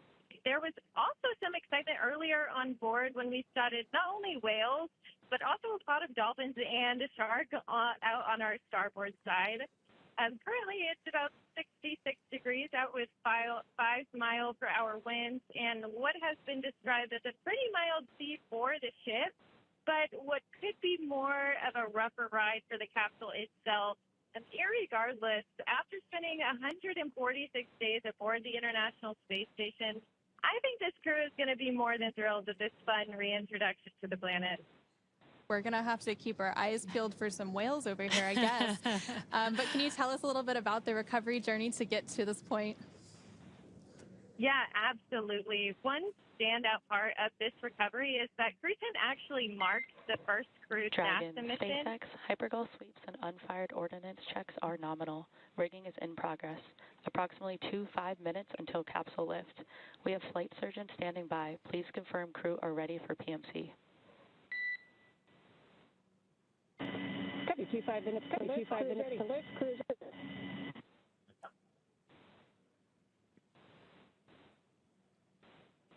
We did just hear some communication there, about 25 minutes to Copy, lift. Dragon. The next call you hear will be from flight surgeon on Dragon to ground private. Dragon, copy. And you can see that view there of the 2 fast boats and that rigging underway. Reagan, do we still have you? Do you want to continue on about the recovery journey to get to this point? Yes, absolutely. As I was saying, one standout part of this recovery is that Crew-10 marks the first crewed NASA mission to return to the Pacific Ocean since 1975. That's 50 years ago when the Apollo-Soyuz mission ended. The landing zone shift from the Gulf and Atlantic sites shows the commercial crew program's continued flexibility and adaptations to mission needs, but this doesn't go without paying attention to new perspective challenges like marine layer and visibility issues, as well as some rougher sea states, which we are getting a slight taste of today. These are also conditions the Artemis II recovery team will be tracking ahead of their mission next year, which too will conclude with a splashdown off the Pacific coast. For today's operations, though, we started the morning by flying a series of helicopters out to the vessel. The recovery director and crew support teams were on the first flight out to help get the ship ready. And about 2 hours before splashdown, 2 fast boats and a jet ski were then placed into the water. I was on the second helicopter out here and landed on the ship Dragon, about 90. SpaceX, comm check. SpaceX, Dragon, we have you loud and clear. Copy, Dragon. I have you loud and clear with a slight echo. For your awareness, we're going to step into transitioning the forward link now. Comm will be unavailable for approximately 5 minutes. Dragon copies. Dragon copies. And we did just hear those comm checks, and we have heard that the crew has reported that they're feeling well following their splashdown. Reagan, go ahead and tell us about your helicopter ride out to the recovery zone. Yes, as I was saying, I was on the second helicopter out here and landed on the ship about 90 minutes before splash. And I just have to say, I have never seen an execution quite like this before. Teams have been working nonstop across various disciplines all week in lockstep with each other, just making sure that every detail was in place for Crew-10's successful return. That's incredible, Reagan. So what's next for retrieving the crew? Up next, Endurance will be hoisted onto the vessel and pulled toward the egress platform on Dragon Nest at the aft end of the ship. Safety checks will then be performed before opening the side hatch to ensure there are no hypergolic vapors present. And once confirmed, NASA and SpaceX medical personnel will assist the crew out of the capsule one by one. Once the crew exits the capsule, they'll undergo medical evaluations in the med bay, and soon after that, they'll board the first helicopter out, head to the airport, and then take a NASA plane back to Houston to begin their post-flight activities. I will say, as a first-timer out here, it's important to mention that seeing a spacecraft-shaped comet shoot down from the sky has just been an incredible joy to experience.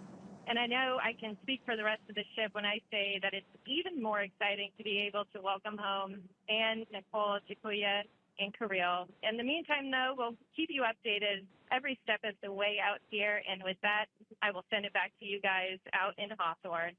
Thank you so much, Reagan. It's incredible to hear your point of view and your perspective from the recovery ship, the Shannon, an invaluable point of view to have for today's broadcast. Towards the end of Reagan's comments, she did actually mention the Dragon Nest, where Dragon will be hoisted up onto, and you can see a little bit of a live view there on the edge of your screen. So that is where Dragon will lift up onto once it's ready. And then once it's safely there, we'll actually move inward a little bit. And then from there, the hatches will be opened and the crew will be extracted out. During the extraction of the crew, they are typically assisted, and that's completely normal. And that's completely normal during these operations. Again, they have been in the microgravity environment for about 5 months. And so some reconditioning needs to take place to reacclimate themselves to Earth's gravity.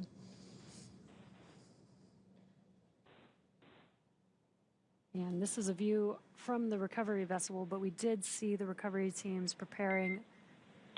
Dragon SpaceX, forward leg transition complete, comm check.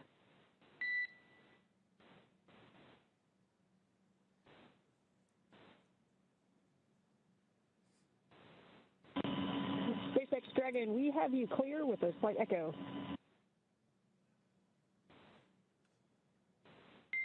Dragon, we have you the same without an echo.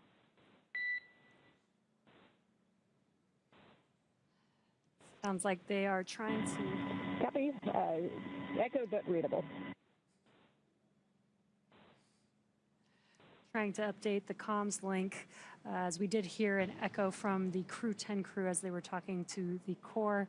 But now it sounds like we may have reversed the echo, where we're not hearing it any longer, but the crew is now hearing the core on an echo. So I'm sure they're going to continue to troubleshoot that to get some clear comms during these last few moments of recovery. Currently, Crew-10 is still inside of Dragon, still in the ocean, waiting to be lifted onto the recovery ship. The recovery team is rigging up the spacecraft in preparation for that lift, basically adding the straps necessary to lift Dragon out of the water, which will be lifted with the hydraulic lift on the recovery ship, and then into that nest that we were seeing earlier. Then they'll translate to that deck that we saw on the recovery vessel. And then finally, the hatch will open. They'll take their first breath of fresh air in a little under 5 months. And so you are seeing a live look inside this SpaceX mission control here in Hawthorne. As soon as we have good views of the recovery again, we will of course share those with you. Sometimes the cameras and the equipment out there just has to be restationed to get some better views during these recovery operations. So again, the crew did splash down aboard the Dragon Endurance spacecraft. at 8:33 a.m. Pacific, 11:33 a.m. Eastern, a little under 20 minutes ago. And so it does take about 30 minutes until the recovery ship fully arrives out there, and that's also around the time that that rigging of the Dragon capsule will be complete. So a little bit after 9 a.m., we should see that rigging fully completed, the recovery vessel right up next to Dragon and being prepared for that hoist. And you can see that live look there of the recovery ship, the Shannon, which has made its way out to the splashdown zone. And you can see Dragon Endurance spacecraft, which currently has the Crew-10 astronauts seated inside as they get closer and closer to each other to prepare for that lift onto the recovery ship. And again, this splashdown took place off the coast of San Diego, California today. It was the first West Coast splashdown and recovery of a NASA crew, and the last crewed recovery for a SpaceX mission was Axiom Mission 4 just last month.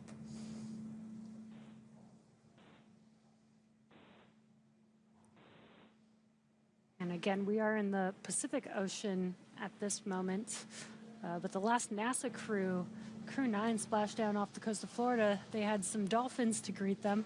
It sounds like from Reagan's point of view, they saw some whales, some dolphins, even a shark out there.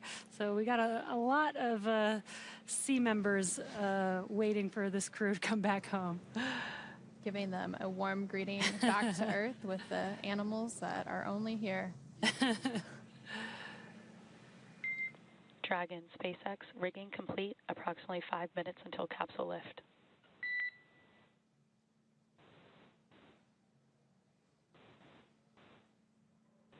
SpaceX Dragon came in broken and did not catch the second half. I understand rigging is complete. 5 minutes until capsule lift.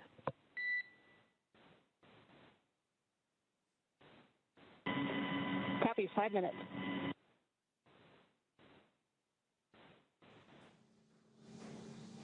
And for those of you who are just joining us, the Crew-10 members comprise of NASA astronauts McClain and Nichole Ayers, alongside JAXA astronaut Takuya Onishi and Roscosmos cosmonaut Kirill Peskov, safely splashed down off the coast of San Diego, California about 20 minutes ago at 8:33 a.m. Pacific, 11:33 a.m. Eastern Time. And right now you are seeing a live look from the recovery boat, the Shannon, which is preparing to hoist Dragon up onto the Dragon nest, which you are seeing there on your screen.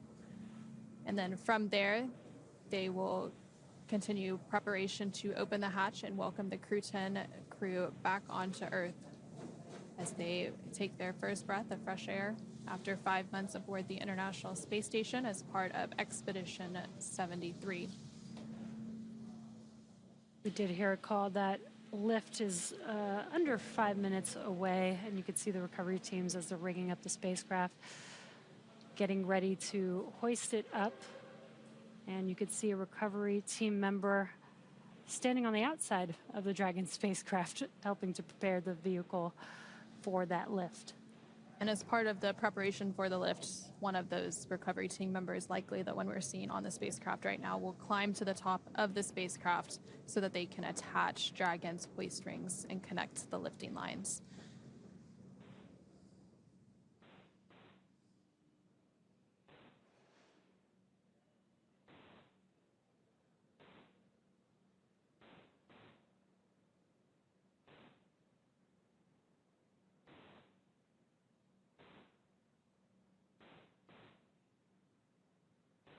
So recovering a spacecraft is a very complex operation. And so there's a lot of teams involved. And of course, since it is splashing down in the ocean, they do issue some notices to mariners to make sure that the area is clear. And we work closely with the United States Coast Guard to ensure the safety of not only the recovery team and the crew, but as well as other people that may be out in the Pacific Ocean today. Yeah, we've made sure that this area is clear for these final operations, as it does take some time after splashdown to prepare the spacecraft, safe the spacecraft, prepare the spacecraft for lifting onto the vehicle, making sure that the recovery teams are safe. Once they lift the spacecraft onto the deck or into that, what we call the Dragon's nest on the recovery ship, they'll also continue to do some safety checks to make sure that the thrusters on the Dragon spacecraft don't have any more gases leaking from them, and then they'll cover those up. Again, continuing to prioritize safety first as we get the Crew-10 crew ready to exit or egress the Dragon spacecraft. And so that whole recovery process from splashdown to getting the crew out of the capsule takes less than an hour. So we should expect to see the crew and their smiling faces in hopefully about 30 minutes or less from now. Again, they splashed down a little less than 30 minutes ago at 8:33 a.m. Pacific, 11:33 a.m. Eastern off the coast of San Diego, California. This followed a 17.5-hour phasing journey following their departure and undocking from the International Space Station yesterday, August 8th at 3:15 p.m. Pacific, 6:15 p.m. Eastern. And so you can see that line that is connected from the recovery ship onto Dragon as it tugs its way in, and that recovery crew member making its way to the top of the Dragon Endurance spacecraft. And again, that recovery member is up there as part of the preparation for the lifting of the spacecraft onto the recovery vessel. They are there so that they can physically attach. Brace for capsule lift. I still think that's one of the best jobs. Copy. Cruise brace.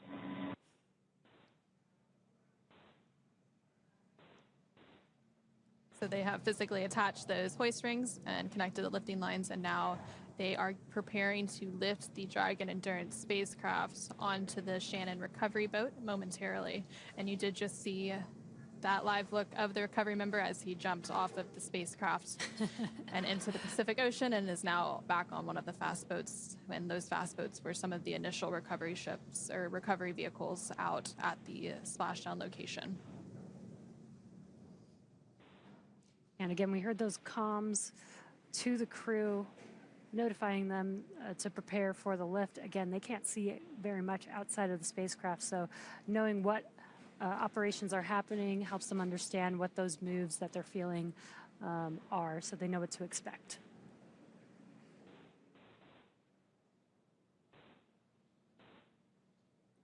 And once they begin that lift, it takes less than 10 minutes or so for it to be completed. And so it'll be safely inside that basket there at the end of the ship, where the Dragon's egg, or Dragon's nest is what it's known as. And then about 10 minutes or so from then, it'll be ready for hatch open. And you do see that lift is now underway as the Dragon Endurance spacecraft makes its way onto the recovery ship, the Shannon, that is staged off the coast of San Diego, California, following splashdown of the Dragon Endurance and the Crew-10 astronauts currently aboard.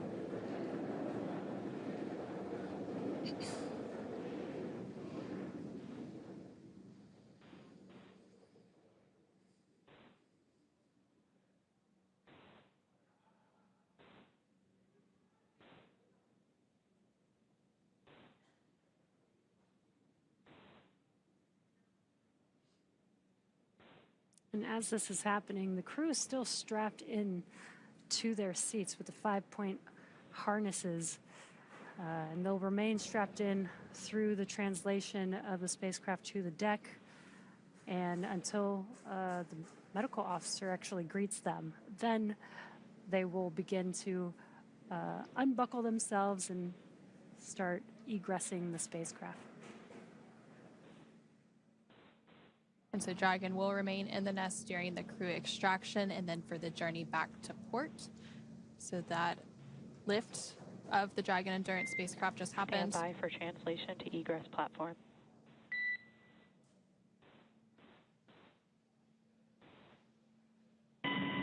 Dragon copies.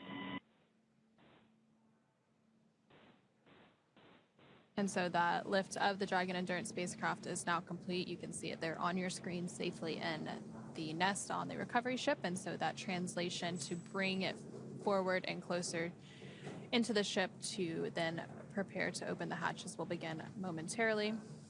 You can see some of the crew member or the recovery members there doing their final inspections and safety checks of the spacecraft before they begin that translation.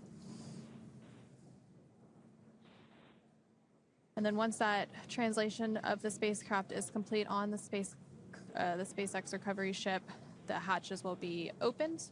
And we do expect that to take place probably in about 10 to 15 minutes from now. And once open, a SpaceX medical doctor will be the first one to check in on McClain y Nichole Ayers, Takuya Onishi, and Kirill Peskov and see if they are ready for egress or getting out of the spacecraft. And while Dragon's top hatch is used to connect to the space station, the astronauts will actually egress or exit from Dragon's side hatch, pending capsule orientation in the water. Of course, we did see that it splashed down in orientation 1, so that the nose cone was facing up, which is the preferred orientation. And so before opening the hatch, the spacecraft's cabin pressure must be equalized with the outside environment. And then once the hatch is open, that will be the crew's first breath of fresh air since boarding their spacecraft at the start of their journey last March. Again, they lifted off from NASA's Kennedy Space Center in Florida on March 14th of this year. And it's important to note that Anne, Nicole, Takuya, and Kirill will be getting assistance from the recovery teams while exiting the spacecraft. This is the same process for any returning long-duration crew members, as returning to a gravity environment can wreak havoc with our vestibular system, responsible for maintaining balance and motion. Safety is our #1 priority with this operation, so you'll see the crew members helped out of the spacecraft one by one and assisted the few feet to the medical quarters aboard the boat. And if you've ever watched crews return on a Soyuz, 2 of our crew members today had actually previously flown on a Soyuz, and McClain and Takuya Onishi. This is the same process as when astronauts are carried from the Soyuz capsule to waiting chairs on the steppe of Kazakhstan and then carried to a waiting medical tent. This is also the period where any time-critical cargo can be recovered from the spacecraft, with the remainder waiting until the ship is back in port. Once the ship and spacecraft return to shore, the recovery team will perform additional inspections before loading Dragon onto a flatbed truck at the SpaceX facility in Cape Canaveral for post-processing. And so we mentioned earlier all of the science and research that Crew-10 conducted during their 5-month mission aboard the International Space Station.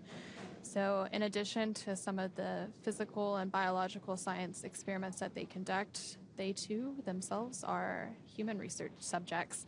So a lot of teams work to gather samples from the crew throughout their mission to see how the microgravity environment of space actually impacts the human body. So NASA does have the Human Research Program, which is responsible for a lot of that science and investigation. But of course, there's also researchers outside of NASA that use the microgravity environment aboard the International Space Station to conduct their science and research. We do have the International Space Station National Laboratory that helps to facilitate a lot of that other research as well. And those research experiments, especially with the human body, are extremely important, especially for, we call these long-duration missions 5 to 6 months long, but if we're going to be going to the moon, planets like Mars, we're going to need to stay a lot longer, and we're going to need to know how to keep the human body healthy throughout that time. What happens in these microgravity environments, and how can we better prepare the humans for going on these even longer duration missions. So the International Space Station does serve as sort of a testing and proving ground for NASA's future Artemis missions to the moon and then on to Mars.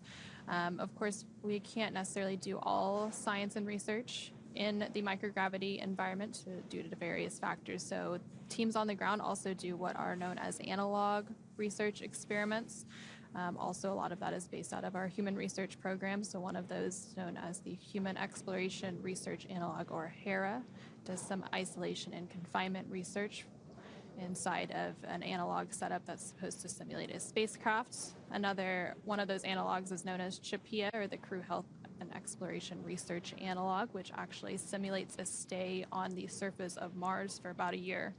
So while this International Space Station does do a lot of great research, some of that research can also be done on the ground in preparation for those long-duration exploration missions to the Moon and Mars.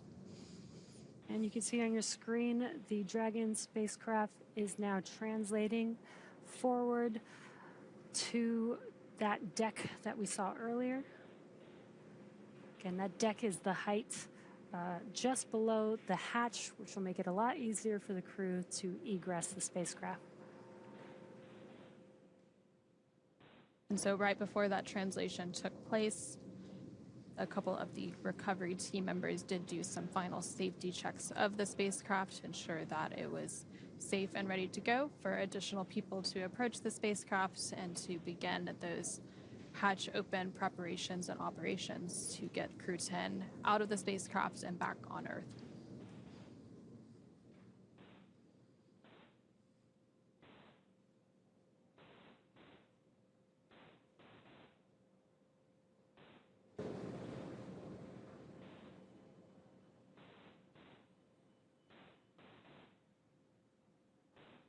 And for those of you who are just joining us, Crew-10 did safely splash down about 40 minutes ago off the coast of San Diego, California, aboard a SpaceX Dragon spacecraft known as Endurance. Endurance did fly on 3 previous missions, Crew-3, Crew-5, and Crew-9. So this was the 4th flight of the Dragon Endurance spacecraft. It launched to the International Space Station about 5 months ago on March 14th from NASA's Kennedy Space Center in Florida. Following that launch, it had a journey to the International Space Station where it was then docked and remained for about 5 months for all of that science and research that Crew-10 conducted. And then yesterday at 3:15 p.m. Pacific, 6:15 p.m. Eastern, Dragon and the Crew-10 crew safely undocked from the International Space Station and made their way back to Earth. They had an about 17.5-hour journey from that undocking until their splashdown, which again took place at 8:33 a.m. Pacific, 11:33 a.m. Eastern today. And Crew-10 again is comprised of NASA astronauts and McClain and Nichole Ayers, along with JAXA, or Japan Aerospace Exploration Agency astronaut Takuya Onishi and Roscosmos cosmonaut Kirill Peskov. And so we are now just standing by for the hatch opening of the Endurance spacecraft to welcome the Crew-10. Stand by for side hatch opening and egress.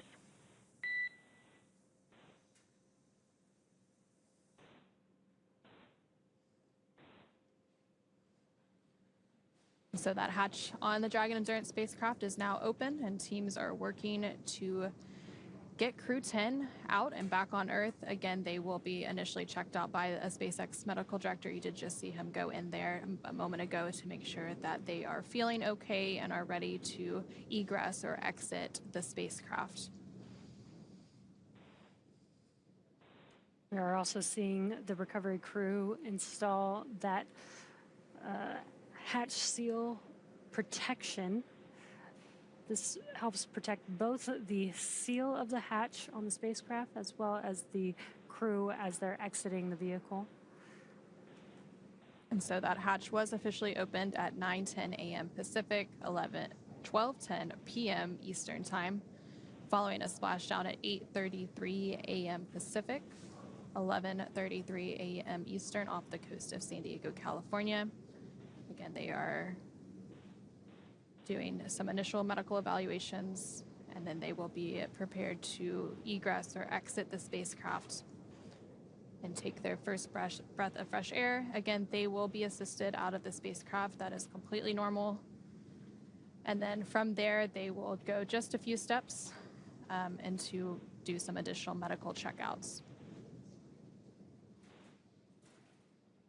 And then after the egress is finally complete and all 4 crew members are out of the spacecraft, they will take a helicopter back to dry land. And then from there in California, they will then board a NASA plane and make their way back home to Houston, Texas. You can see the recovery team again preparing for that egress or exiting the spacecraft. They are using some aids. There's going to be a little bit of a ramp to enable the crew to easily exit the spacecraft. Instead of taking that large step, they can use that ramp to exit.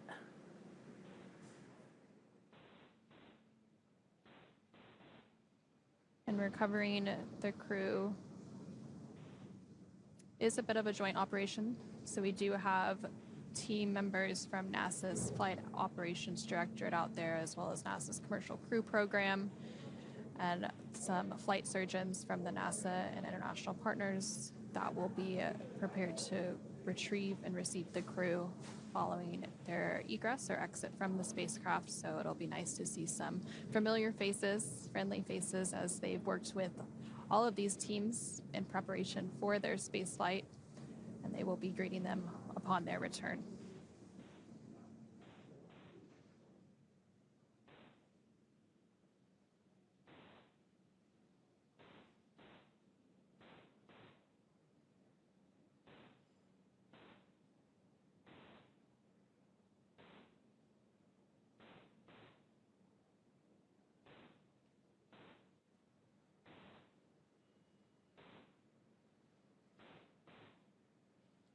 You can see that the crew is removing some of their cargo that looked like their tablets that they were using to follow along with every procedure throughout the entire mission and ride on Dragon. And after the crew is extracted or egressed out of the spacecraft, they will remove some additional cargo that's time critical. Often that is cargo that needs to be chilled for whatever reason, scientific samples and such that need to be in a specific environment. So that will be immediately offloaded after the crew exits the spacecraft. And then any additional cargo will be offloaded after it makes its way back to port off the coast of San Diego, California. Looks like those are the footrests being removed that allow the crew to get out of their seats a little bit easier.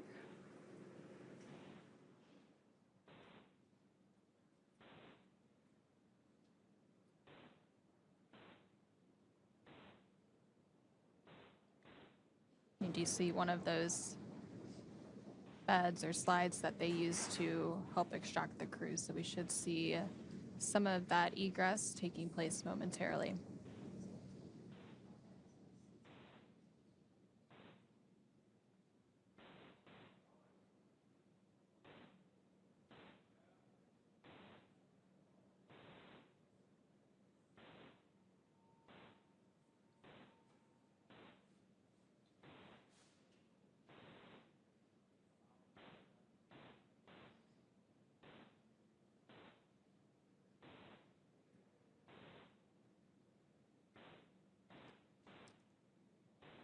If you're just now joining us, you are watching the Crew-10 mission as we await the 4 crew members, NASA astronauts Anne McClain and Nichole Ayers, JAXA astronaut Takuya Onishi, and Roscosmos cosmonaut Kirill Peskov egress the Dragon spacecraft here shortly. They just recently, in the last 10 minutes, were able to take the first breath of fresh air in about 5 months. So we're excited to see them stand with gravity for the first time in 5 months. And so they will likely be assisted, so we might not see the first steps, but they will be assisted out of the capsule. And it is important to note, since they were under the microgravity environment, their muscles, their bones, all of their systems haven't been exposed to Earth's gravity in over 5 months, which of course has some impacts on the human body, which is some of the important research that is done on the International Space Station to actually see how the human body is affected by the environment of outer space. And so that hatch did open about 6 minutes ago at 9:10 a.m. Pacific, 12:10 p.m. Eastern, following a splashdown at 8:33 a.m. Pacific, 11:33 a.m. Eastern, off the coast of California. Following that splashdown, the recovery team went out to meet the Dragon Endurance spacecraft. First out were the two fast boats, which began some safety checks and also began to safe the spacecraft in preparation to be lifted onto the recovery vessel, the Shannon. And the Shannon did arrive to the splashdown location less than 30 minutes after splashdown to then lift the spacecraft up on board the Shannon, and now we're just awaiting the crew to exit or egress the spacecraft.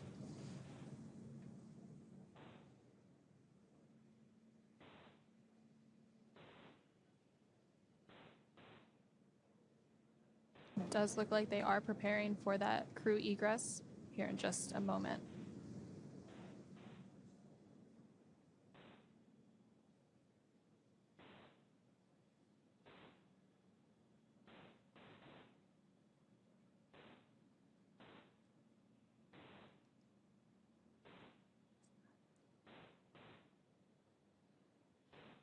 And the first Crew-10 crew member has now successfully egressed or exited the capsule. And that is NASA astronaut Anne McClain. She looks very excited to be back on Earth, given an arm pump. And the other 3 crew members should be following behind here shortly.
So just moments ago, we did have NASA astronaut Anne McClain make her way out of the Dragon Endurance spacecraft, and now we are just standing by for the egress or exit of the following 3 Crew-10 crew members to complete the recovery process.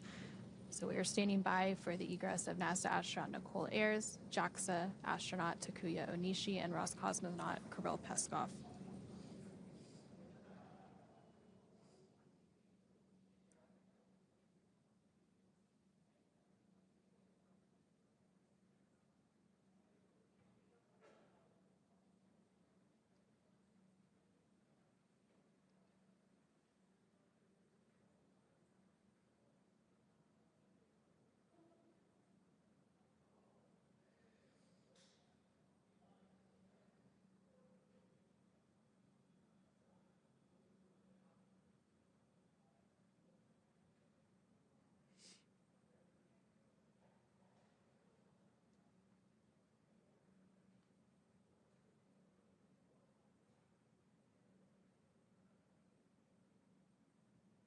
And the second Crew-10 crew member has successfully egressed the capsule, and that is NASA astronaut Nichole Ayers.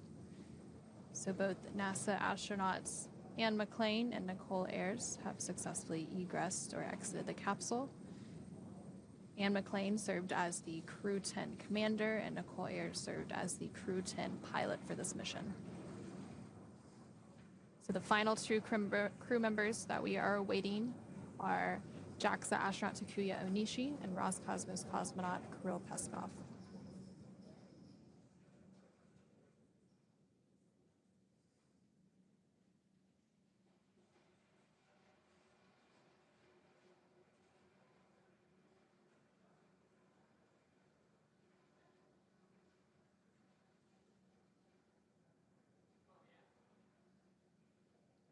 You did just see them removing 2 additional foot restraints, likely preparing to egress the final 2 Crew-10 crew members.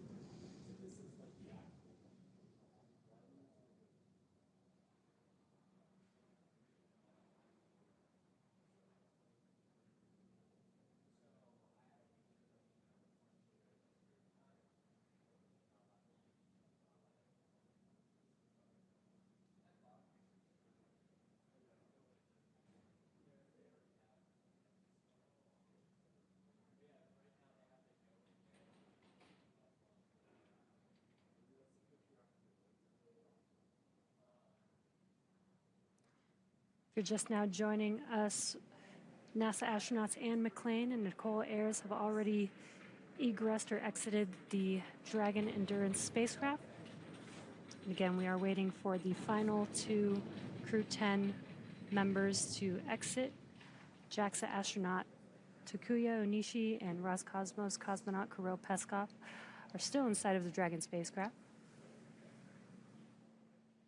And so the crew did complete a 148-day mission, with 146 of those days docked to the International Space Station. During that time, they completed more than 2,300 orbits around the Earth, traveling more than 62.7 million statute miles. And NASA astronaut Anne McClain, who was the first to exit the spacecraft, has now totaled 352 total days in space. This was her 2nd space flight. Her previous mission was aboard a Soyuz spacecraft. And then this was the first space flight for NASA astronaut Nichole Ayers, who was the 2nd to exit the spacecraft. So she now has 148 days in space.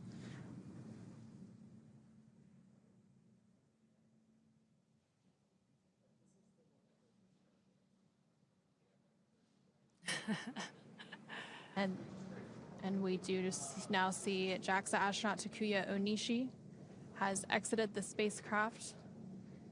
And this was also the 2nd space flight for Onishi. So across his 2 missions, he has now totaled 263 days in space.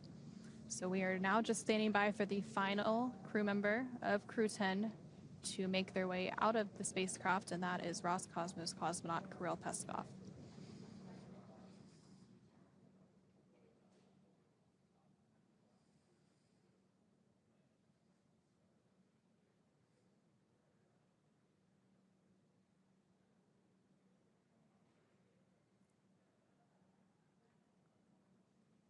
To recap a little bit, the Crew-10 mission launched aboard a Falcon 9 rocket inside a Dragon spacecraft, which you're now seeing on your screen. That launch took place from NASA's Kennedy Space Center in Florida on March 14th.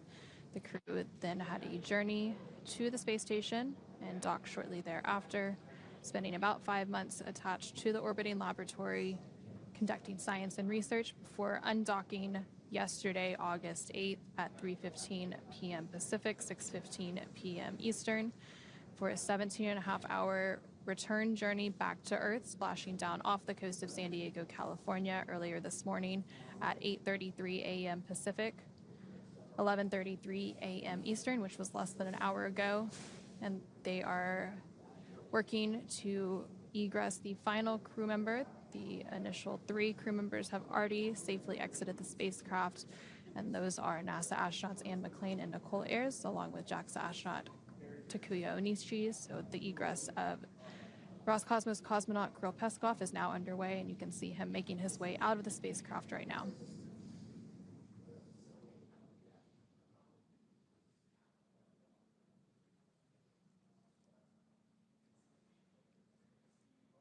And there you have Roscosmos cosmonaut Kirill Peskov waving as he takes his final or initial steps on Earth, and he will now be taken back to some additional medical checks. And with that, all 4 Crew-10 crew members are safely back on Earth. They have all egress. And so now that NASA astronauts Anne McClain and Nichole Ayers, along with JAXA astronaut Takuya Onishi and Roscosmos cosmonaut Kirill Peskov, are safely back home on planet Earth and getting checked out by the NASA medical team, we are going to go ahead and wrap up our live coverage of their return. After a successful liftoff and separation from Falcon 9 back on March 14th, Crew-10 made their way on board Dragon to the International Space Station and completed a 148-day mission in space. NASA astronauts Anne McClain and Nichole Ayers conducted one spacewalk during their 5 months in space on May 1st, relocating a space station communications antenna and the initial mounting bracket installation steps for an IROSA, or International Space Station Rollout Solar Array, that will arrive on a future SpaceX commercial resupply services mission. With their full duration mission coming to an end, the crew began packing up their personal items for their return to Earth about a week ago and worked through tasks and shared lessons learned with Crew 11 teams as they arrived to the space station a few days ago. Their journey home began when they closed the hatch to Dragon and undocked from the space station at 3:15 p.m. Pacific or 6:15 p.m. Eastern Time on Friday, August 8th. After 4 successful departure burns and a phasing burn to line up their orbit, Anne, Nichole, Takuya, and Kirill rested for a few hours before waking up to prepare for re-entry this morning. Dragon performed an approximately 17.5-minute long deorbit burn to send Dragon on a path home. That burn ended at 7:57 a.m. Pacific Time, 10:57 a.m. Eastern, and this was followed by trunk separation and Dragon's final on-orbit maneuver, closing of the nose cone at 8:02 a.m. Pacific Time, 11:02 a.m. Eastern. The spacecraft re-entered the Earth's atmosphere and slowed its descent with successful deployments of 2 drogue parachutes and 4 mains, with the final splashdown occurring off the coast of San Diego, California at 8:33 a.m. Pacific Time or 11:33 a.m. Eastern. Following that successful splashdown, we saw SpaceX recovery experts move in and prepare Dragon Endurance for its lift on the recovery vessel. And just a little less than an hour following splashdown, we saw Anne, Nichole, Takuya, and Kirill make their way out of Dragon and into the recovery ship's medical facilities safe and sound. And next up, they'll catch a helicopter flight back to shore while they're transferred to aircraft that will take them home. The astronauts will take a NASA plane for the short flight back to Houston. They'll then be reunited with their families to bring an end to this mission. It's been an honor and privilege to share their journey with all of you as we continue this new era in human spaceflight. And return today marks the end of the direct handover we executed after successfully launching the Crew-11 mission to the space station just last week on Friday, August 1st. Thank you, as always, for joining us for this morning's coverage of the splashdown of Crew-10. Remember to follow SpaceX on X and NASA online and on social media for updates for the very latest on crew and cargo flights to and from the International Space Station. And we'll continue to share the progress of Anne McClain, Nichole Ayers, Takuya Onishi, and Kirill Peskov on social media as they travel back home. We will also have a post-splashdown media teleconference coming up at approximately 10 a.m. Pacific, 1 p.m. Eastern, where leadership will share a final update as we conclude this successful mission. And you can tune in live on NASA's YouTube page and through nasa.gov. From all of us at NASA and SpaceX, thank you for joining us and welcome home, Crew-10.